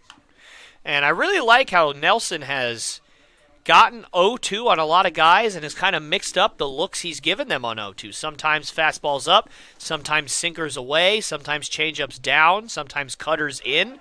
He's really tried to balance the looks that these guys have seen on 0-2 so that they don't really look for anything specific, so that, you know, if they're looking for curveball or something like that, they know that they can lay off if it's at a certain eye level. But if you give them a cutter in that scenario, or if you give them a changeup in that scenario, it's a lot different. But now Nowicki has worked the count full after falling behind 0-2, and the 3-2 is swung on and missed. So after a battle, Nowicki goes down for out number 2. Not a lot of strikeouts for Schutte in this one, but they have come at pretty good times when he's needed them. And that will be the second out of the inning, and that'll bring up Cole Moore, who is 0 for 1 with 2 walks.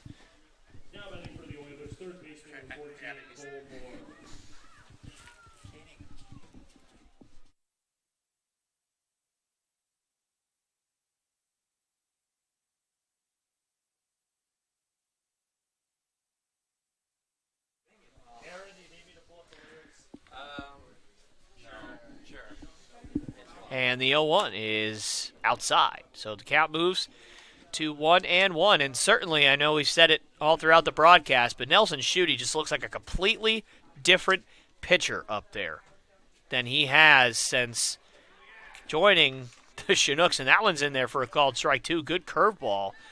I honestly haven't seen a lot of curveballs from Schutte tonight. He's been able to dominate really with just his kind of primary pitches of sinker, cutter, changeup.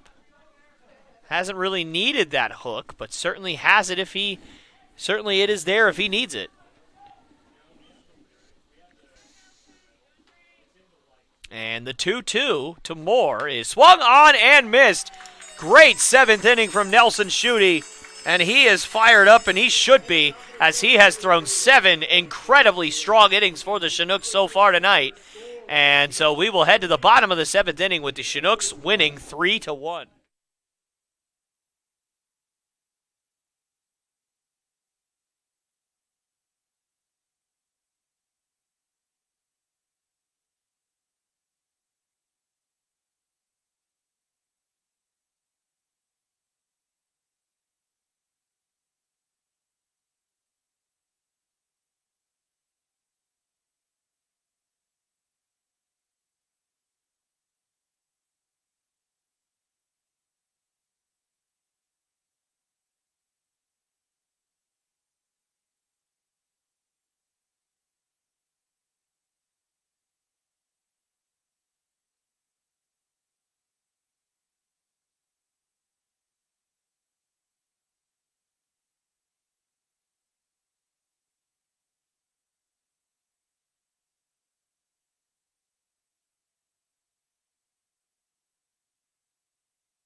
All right, ladies and gentlemen, we are back here live on the Chinooks Radio Network as Will Batts swings and pops that one in between the second and short, or the second baseman and the shortstop, as Trevor Antonsen will move over and make the catch for the first out of the inning. So quick first out for the Chinooks, as Lee Atkinson has certainly done a good job of keeping the Chinooks bats at bay since entering the ball game. And that'll bring up John Mark Mullins, who is 1 for 2 with a hit by pitch in this one. And the first pitch to him is swung on and hit out to center field. Pretty well struck, but pretty much right at Dylan Ditzenberger. So 2 pitches and 2 outs, and cannot be more efficient than that if you are Lee Atkinson. So Hayden Keller will most likely be taking this first pitch no matter where it is.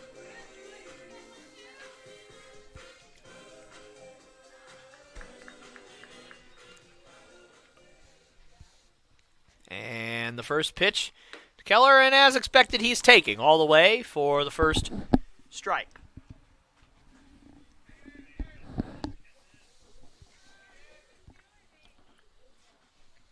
And the 0-1 is a curveball in the dirt. So the count moves to 1-1.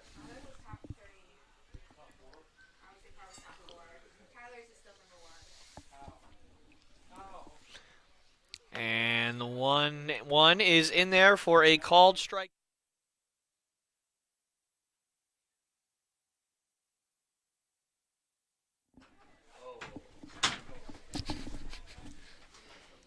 And the 1-2 is ripped down the left field line, but that will be foul.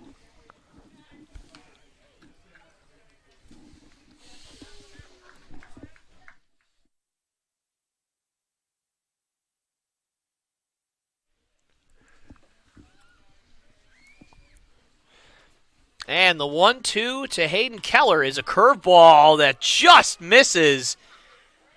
And you can tell that Johnson doesn't like the no call there, or at least the ball call, as the count moves to 2-2. And that one's in the dirt. So Keller has battled back in this at-bat and worked the count full.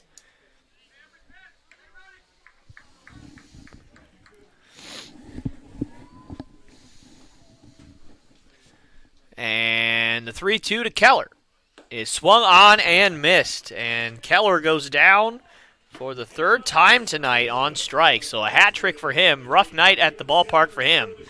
So the Chinooks go down 1-2-3 in the the bottom of the 7th, and we'll head to the top of the 8th with the Chinooks still winning 3-1.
All right, ladies and gentlemen, we are back here live on the Chinooks Radio Network as Nelson Schutte back out there for his 8th inning of work.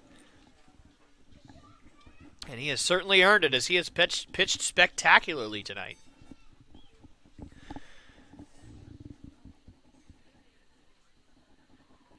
And the 0-1 to Trevor Antonsen is in the dirt. And yes, he did. So the count will move to 0-2.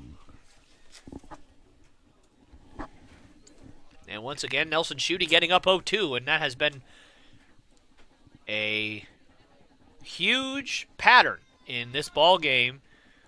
And Schutte gets the pitch he wants and fires that fastball upstairs for ball 1.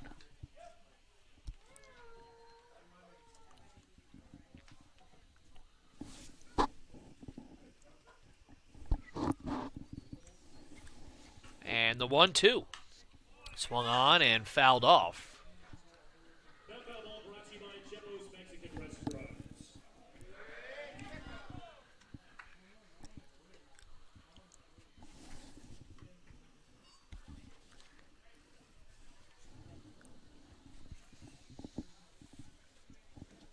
So Antonsen is 0 for 1 with 2 hit by pitches tonight, so certainly he must not be feeling all that great.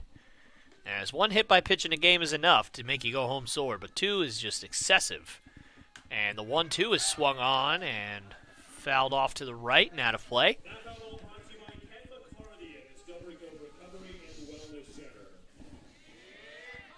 So once again, ladies and gentlemen, I want to remind all of you that the Chinooks do not have a game tomorrow, as the 1-2 pitch is swung on and foul tipped.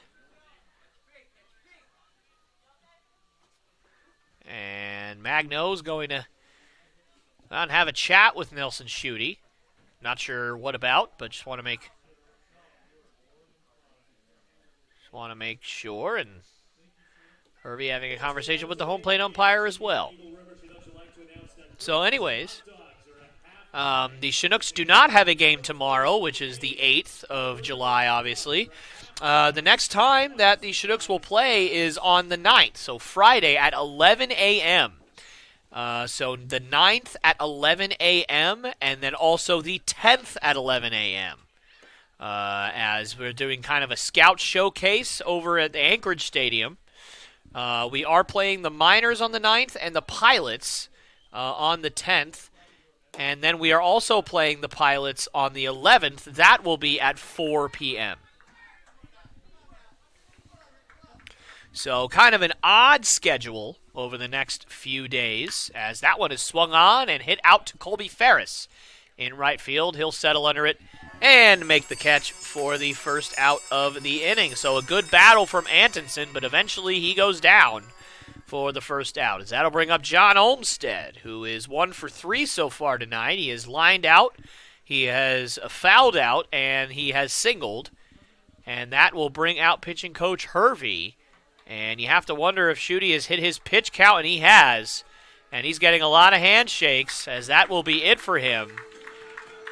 And what a phenomenal performance it was, as he will leave the game, surrendering just 1 run on 2 hits in 7 1/3 innings. Cannot do much better than that.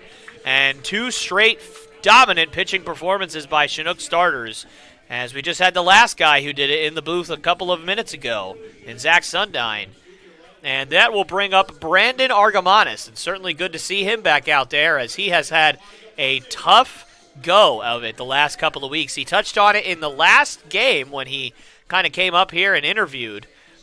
We had a good time. Certainly we kind of put him on the spot. I felt a little bad about it. I kind of just said, hey, man, put on a headset. You came in here, so I'm looking at you now. You're interviewing.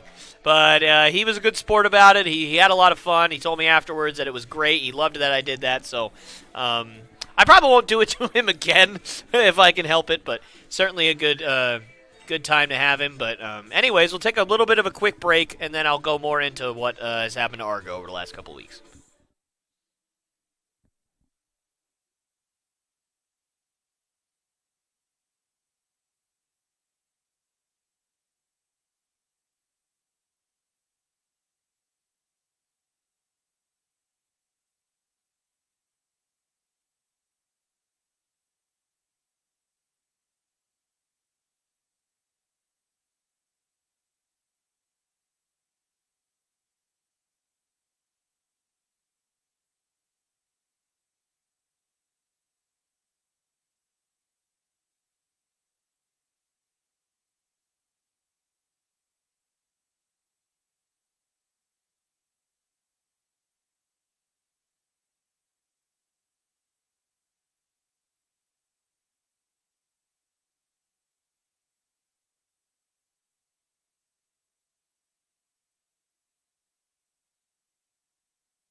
right, so anyways, what I was saying earlier is Argo's had a really rough go over the last couple of weeks.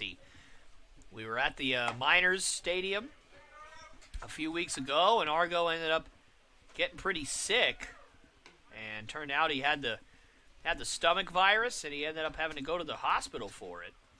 And since then, it has just kind of been a string of bad luck. As he came back from that, pitched in. He had one start against, I believe it was the Pilots, possibly the Bucks. Either way, it was at the Anchorage Stadium, so it was one of those two teams. And ended up injuring his groin, so he was out, shut down for about a week and a half to 2 weeks, and then immediately got sick again. So it's safe to say that he has not felt all that great physically over the last 2 or 3 weeks, as his body just kind of betrayed him on every level. So it's really good to see him back out there, as he's really been working hard to get back. Been throwing a lot of bullpens. I've seen him have quite a few meetings with the coaches, and he's kind of going over game plans. So it's great to see him back out there, and hopefully we'll get to see him start soon. But for now, we will start. I'm sure Coach Hervey and the Chinooks, the entire team, will just take what they can get and have him out there. And the 1-2 is swung on and popped high in the air out to shallow right field. Colby Ferris moves in and makes the catch for the second out. So 2 flyouts to right field to open up this inning, as that'll bring up Garrett Pennington, who is 0 for 3 so far tonight.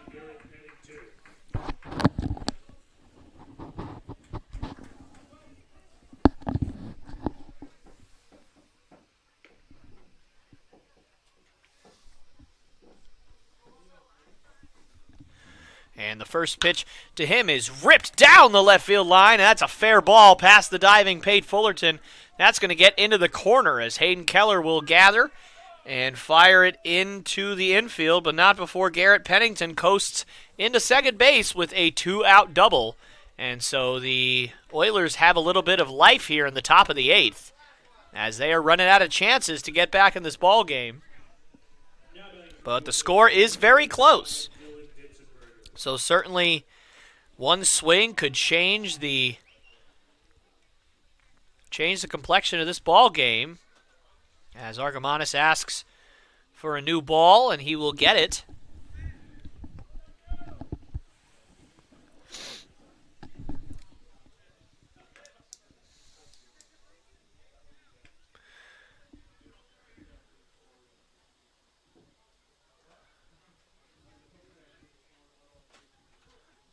And the first pitch to Ditzenberger is inside for ball 1. Not a bad pitch from Argo, just a little bit inside. So the count moves to 1-0 as Argo looks to preserve the lead, keeping it right where it is. And it's going to be a tough task indeed, as that one is ripped. And Cal Campbell with a diving stop. He'll fire on to first, but not in time.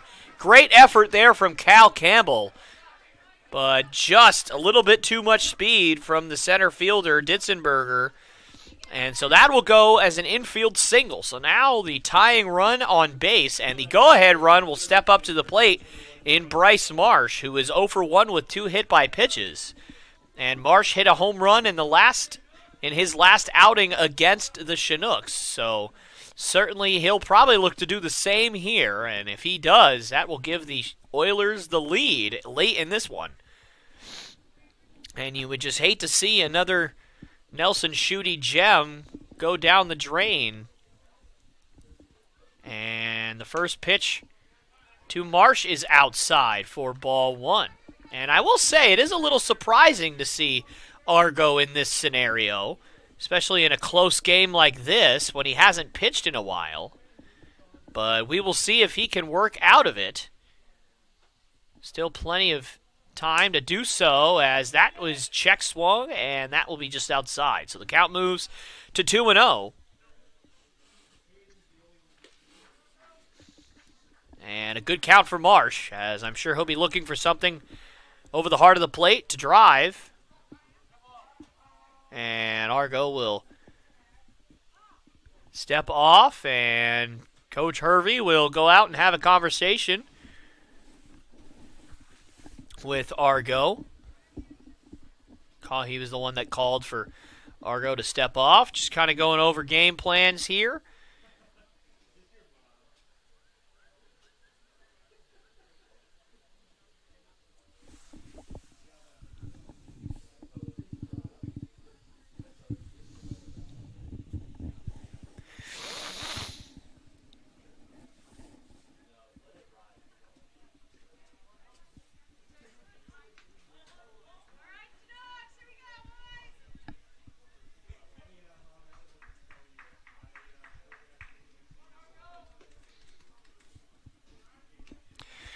So Brandon Argamon is down 2-0 here to Bryce Marsh. And so we will see how he wants to attack him, if he'll work around or if he'll go after him. And that pitch is in there for a called strike. Good pitch there from Argo, and so he'll get back in the count. Count moves to now 2-1. And late in this ball game, you know every pitch matters, especially in scenarios like this.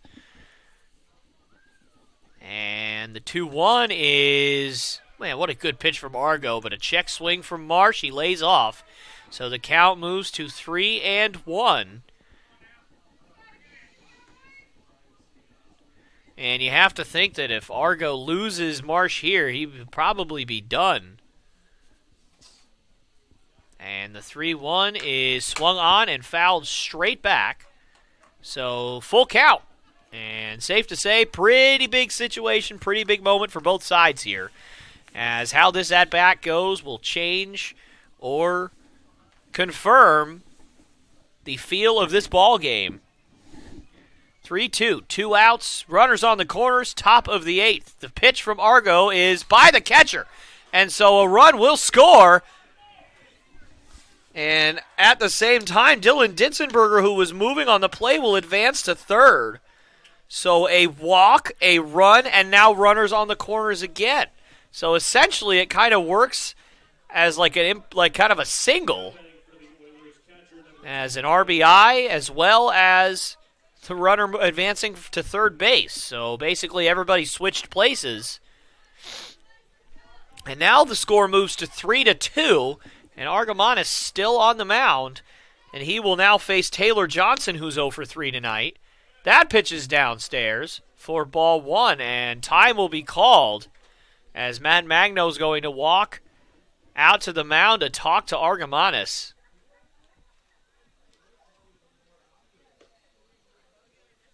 And I know everybody in that Chinook dugout is sweating bullets, as am I, as this could turn ugly if this situation is not gotten under control. Chinooks still have the lead, so if Argo can work himself out of the jam, they still have a good amount of momentum going into the bottom of the 8th. But he will still have to work himself out of it, as the 1-0 is in there for a called strike 1. Big pitch there from Argo as he gets the count to an even 1-1. Taylor Johnson is struck out. He was called out on an interference play, and he is also grounded out to first. And that pitch is in there for a called strike 2. Good pitch from Argo, and a big one, as he now gets ahead in the count. And he'll look to put away Taylor Johnson here and get the Chinooks back in the dugout with a chance to expand upon this 3-2 lead. And looks like they're going to try and steal a run. And he gets back. And so the Oilers trying a little base running hijinks, but the Chinooks were ready for it, as clearly Marsh was just trying to bait Argo into making a throw that would have probably brought the run home, but the Chinooks were ready. And so everything stays the same.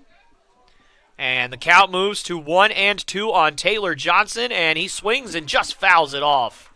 Good swing there from Johnson, able to stay alive. As Justin Neville's hustle once again at maximum effort. So you have to love that from the young man. And the count will remain at 1-2. So Brandon Argamanis looking to find the pitch that'll get Johnson out of his hair.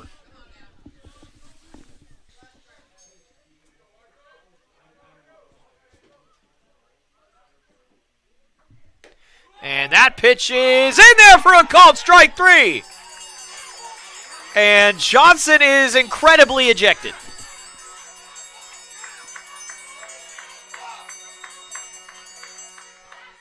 And certainly not happy with that call, and so the catcher for the ball game has been ejected as he strikes out looking to end the inning and strand 2 on.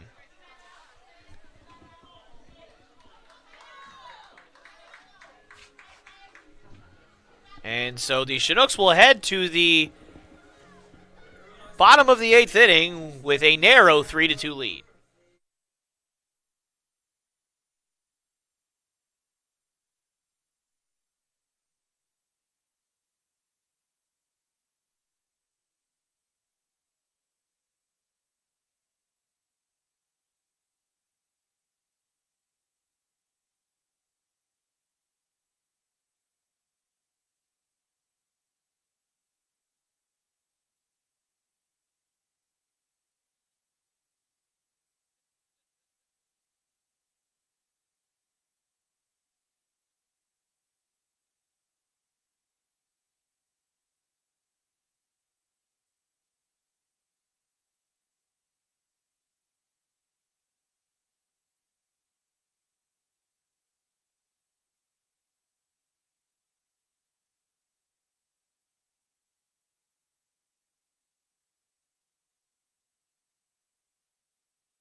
All right, ladies and gentlemen, we're back here live on the Chinooks Radio Network here on YouTube as Joe Brazil will lead things off again for the Chinooks. I feel like he's led off like every time he's batted today. Certainly been a few times. And he is, yes, this is the 3rd time he's led off this game. So certainly found himself in this spot before. As that pitch is in there for a called strike. So couple of new faces for the Oilers here in this inning, as you notice, Taylor Johnson no longer behind the plate, as Grant Ruzma will take over for him after Johnson got ejected after striking out to end the last half inning, as well as Andre Orselli will take the mound for the Oilers with the task of keeping the score right where it is, not letting the Chinooks build upon their 1-run lead to give their guys a good shot of at least putting this game into extras. So Joe Brazil down 0-2. He is 0 for 3 so far tonight, looking to get on base and start a bottom of the 8th inning rally for the Chinooks. But not that time, as he swings and misses for strike 3. So that'll be the first out of the inning. And now Josh Scheck will come up to the plate. He's 0 for 2 so far tonight. And he's also been hit by a pitch.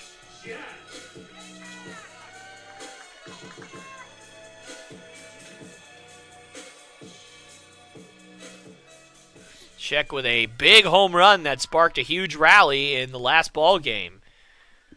So certainly, he'd love to repeat that swing here. And that is a massive swing from him, but he did not get it. So the count moves to 0-1.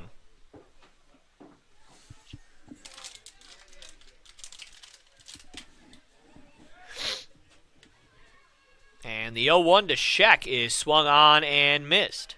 So the count moves to 0-2, and Orselli certainly has been difficult to touch so far in this one.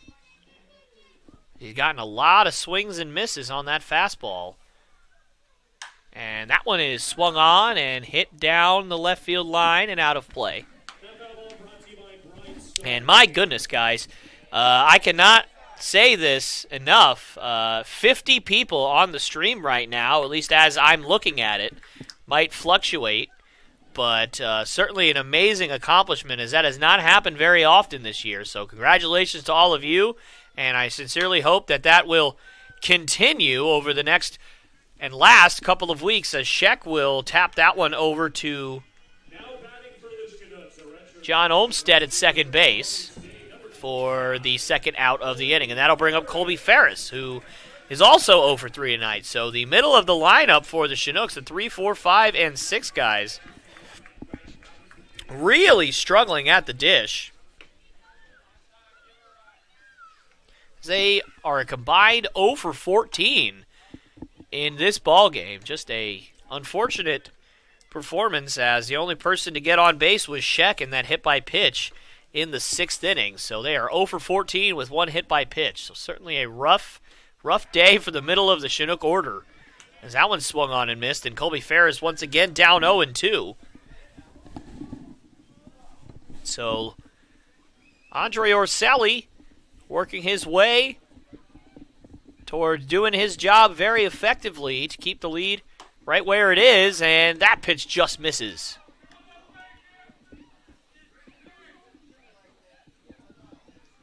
So the count moves to 1-2 on Colby Ferris.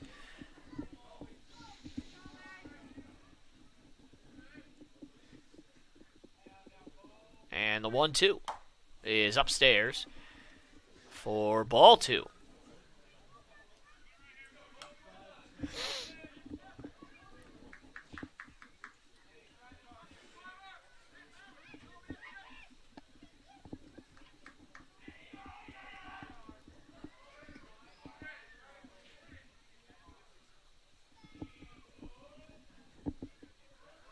And that pitch is outside, so Ferris works the count, works it full after falling behind 0-2, so a good at-bat for Ferris, as he hopes to keep this inning alive, get something going, or at the very least, make Orselli work a little bit, and that's about all he can do.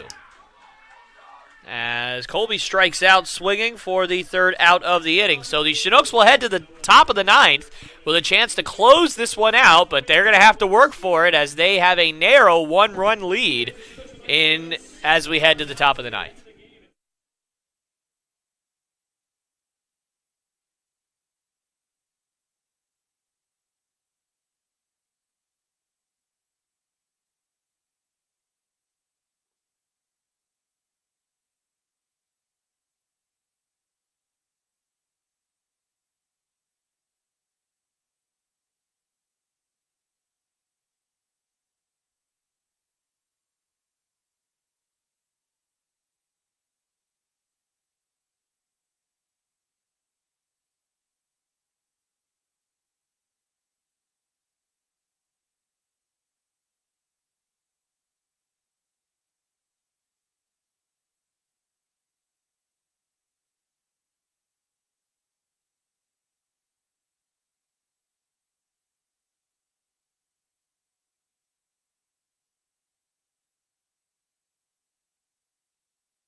All right, ladies and gentlemen, we are back here live on the Chinooks Radio Network here on YouTube as Leo Harris will step up here in the 9th and look to close things out for the Chinooks.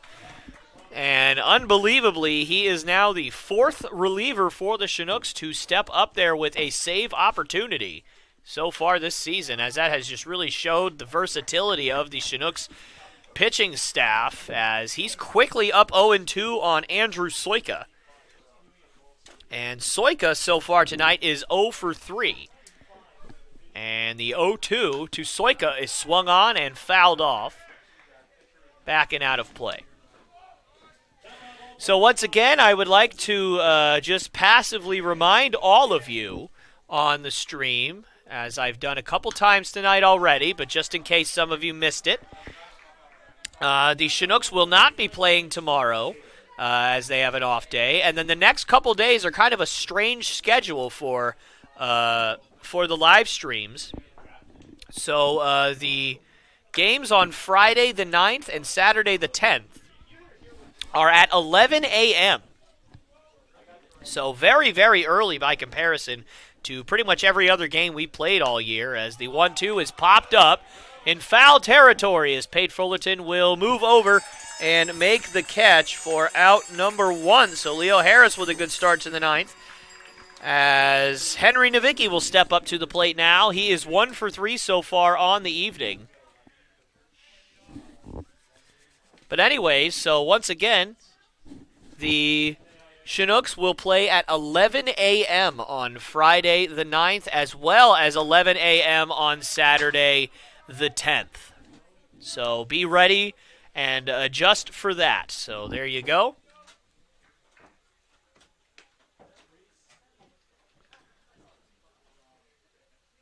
And that one is in there for a called strike 2. Leo Harris doing a great job of pounding the strike zone.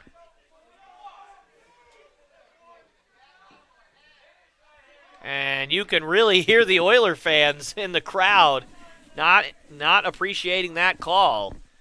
And that one is swung on and fouled off down the first base line. And, I can understand their point of view. I've been there many a times, and we've been there as Chinooks fans a few times this year. But you know what? That's baseball. And the 0-2 is fouled off, and they're still heckling the umpire.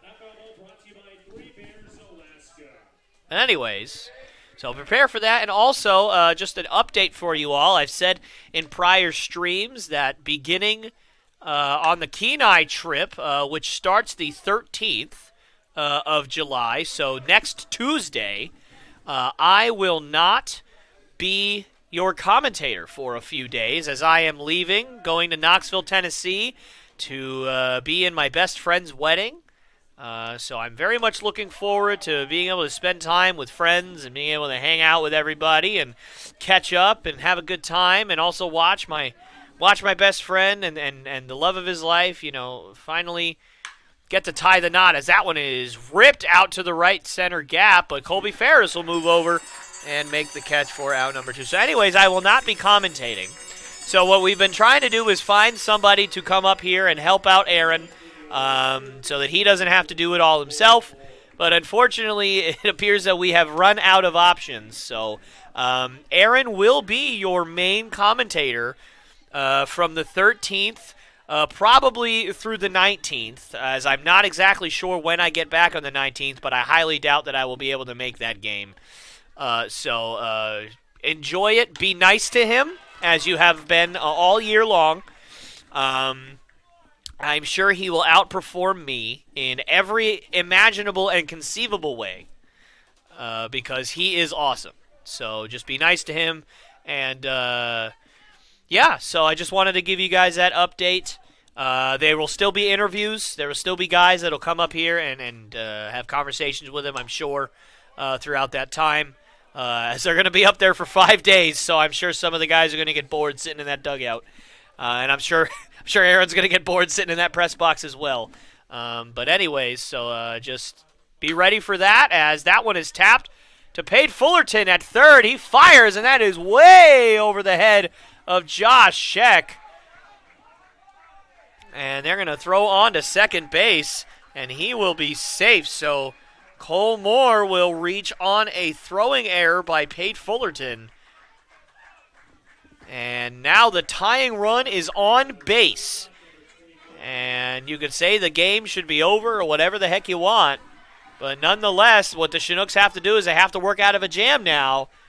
And with a one-run lead, it's going to be difficult, especially with a hitter as good as Trevor Antonsen has been over this season. So Antonsen is 0 for 2 so far tonight with 2 hit by pitches. So Leo Harris will look to get him to finally get the last out of the game, as that pitch is in there for a called strike. And I love that Leo Harris has really been pounding the strike zone so far in this one. As when the game's on the line in a tight game like this, that is really important. And that one is swung on and missed. And Magno will throw on to third, and that's going to get by. And John Mark Mullins with a great play getting over there to back up that throw. As if he's not there, that run may very well have scored. So a great save there from John Mark. So now the tying run 90 feet away. So a single is guaranteed, barring strange, unforeseen circumstances such as a faceplant or blindness or a horde of wild bees attacking the guy at third base. He will probably score. And this will bring out Coach Hervey to talk things over with Leo Harris, as none of this is really on him necessarily, as he's pitched very well. But nonetheless, he's going to have to try and solve this issue, as the count is 1-1 to Trevor Antonsen. And once again, you would hate to see another Nelson Schutte start go up in flames. So Leo Harris going to try and lock things down here. And this is what you play for, guys, right here, these moments. So I'm just going to let it breathe.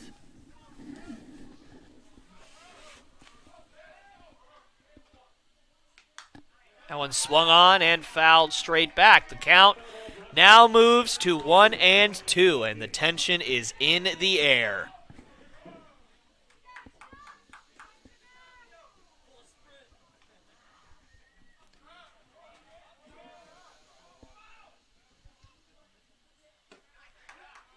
Now one's just outside for ball 2, so now the count moves to 2-2. Not a bad pitch by Harris.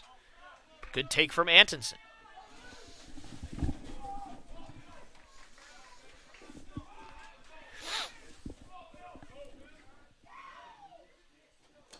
And that is in the dirt. Good stop from Magno.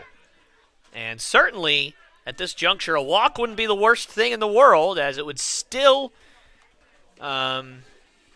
put the Chinooks in a spot where they can, get out of the inning with no harm, no foul. But a base hit would not be no harm, no foul. So the 3-2. Upstairs. So Antonsen works a walk. So that'll be runners on the corners now with 2 outs. And that will bring up John Olmstead, who is 1 for 4 so far on the evening. He has lined out, fouled out to third base, singled, and flew out to right. So he's kind of done a little bit of everything tonight other than grounding out. And so Leo Harris will look to solve the puzzle that is John Olmstead and get the Chinooks home with a victory. First pitch is upstairs. So Harris a little bit wild here.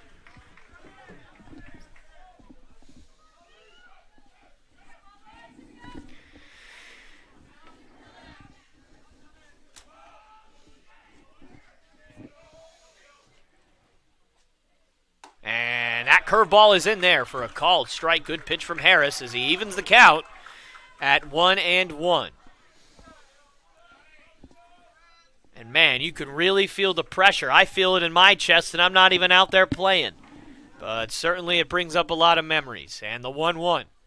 Swung on and flown out to straightaway center. Will Batts will come on and make the catch. And Leo Harris will close things out. So the Oilers come up just short of their comeback route here.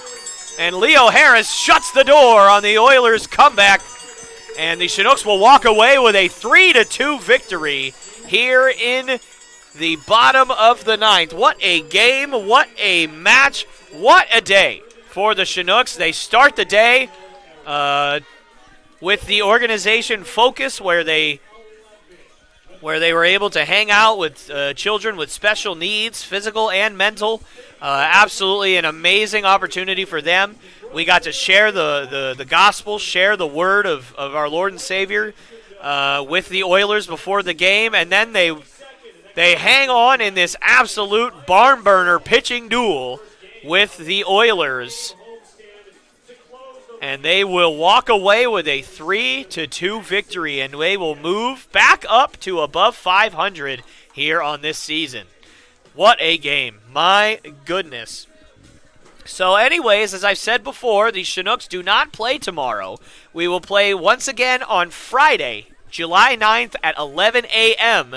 At Mulcahy Stadium. It is at Mulcahy Stadium, but we are playing the Matsu Miners. It is a scout showcase game, and we are playing at 11 a.m. Cannot stress that enough, guys. 11 a.m. Remember that. And it was also the same thing for Saturday, 11 a.m., but I will remind you on Friday for those things as well.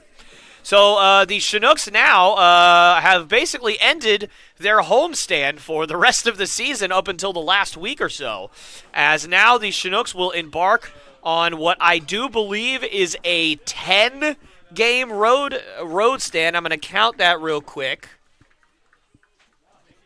11-game road stand. As from the 9th through the 21st, they will not have a game at home. So the next time that you'll be able to watch the Chinooks at Lee Jordan Field will be July 22nd. So a huge road stretch for the Chinooks coming up, and they are going to need all the luck they can get as they are trying to battle for second and then eventually first place here in the ABL. So once again, I'd like to thank everybody who interviewed and came into the booth to help us tonight. Thank you so much to pitching coach Troy Hervey. He must be so thrilled with the way his pitching staff performed tonight, and certainly a lot of insight as to what he's seen from Nelson Schutte and what he's seen from other guys. Thank you so much to Reese Lansville. Certainly a great young man, great insight from him, an absolutely wonderful guy to be able to speak to and get to know over the last few weeks, over the last month. It's just been an absolute privilege. And Zach Sundine, always loved talking to him. Very easygoing, very, very likable guy, very driven, very competitive, just a perfect blend of all those things. And he really, really, it is sad to see that he's not going to be able to pitch anymore after this, as I've absolutely loved getting to watch him, and I'm going to certainly enjoy it while I can. So... anyways, from all of us here to all of you at home, I would like to thank you all for watching tonight. I am Tyler Lopes, and I have been joined tonight by my partner Aaron Davis. Thank you so much for watching, and we will see you all very soon.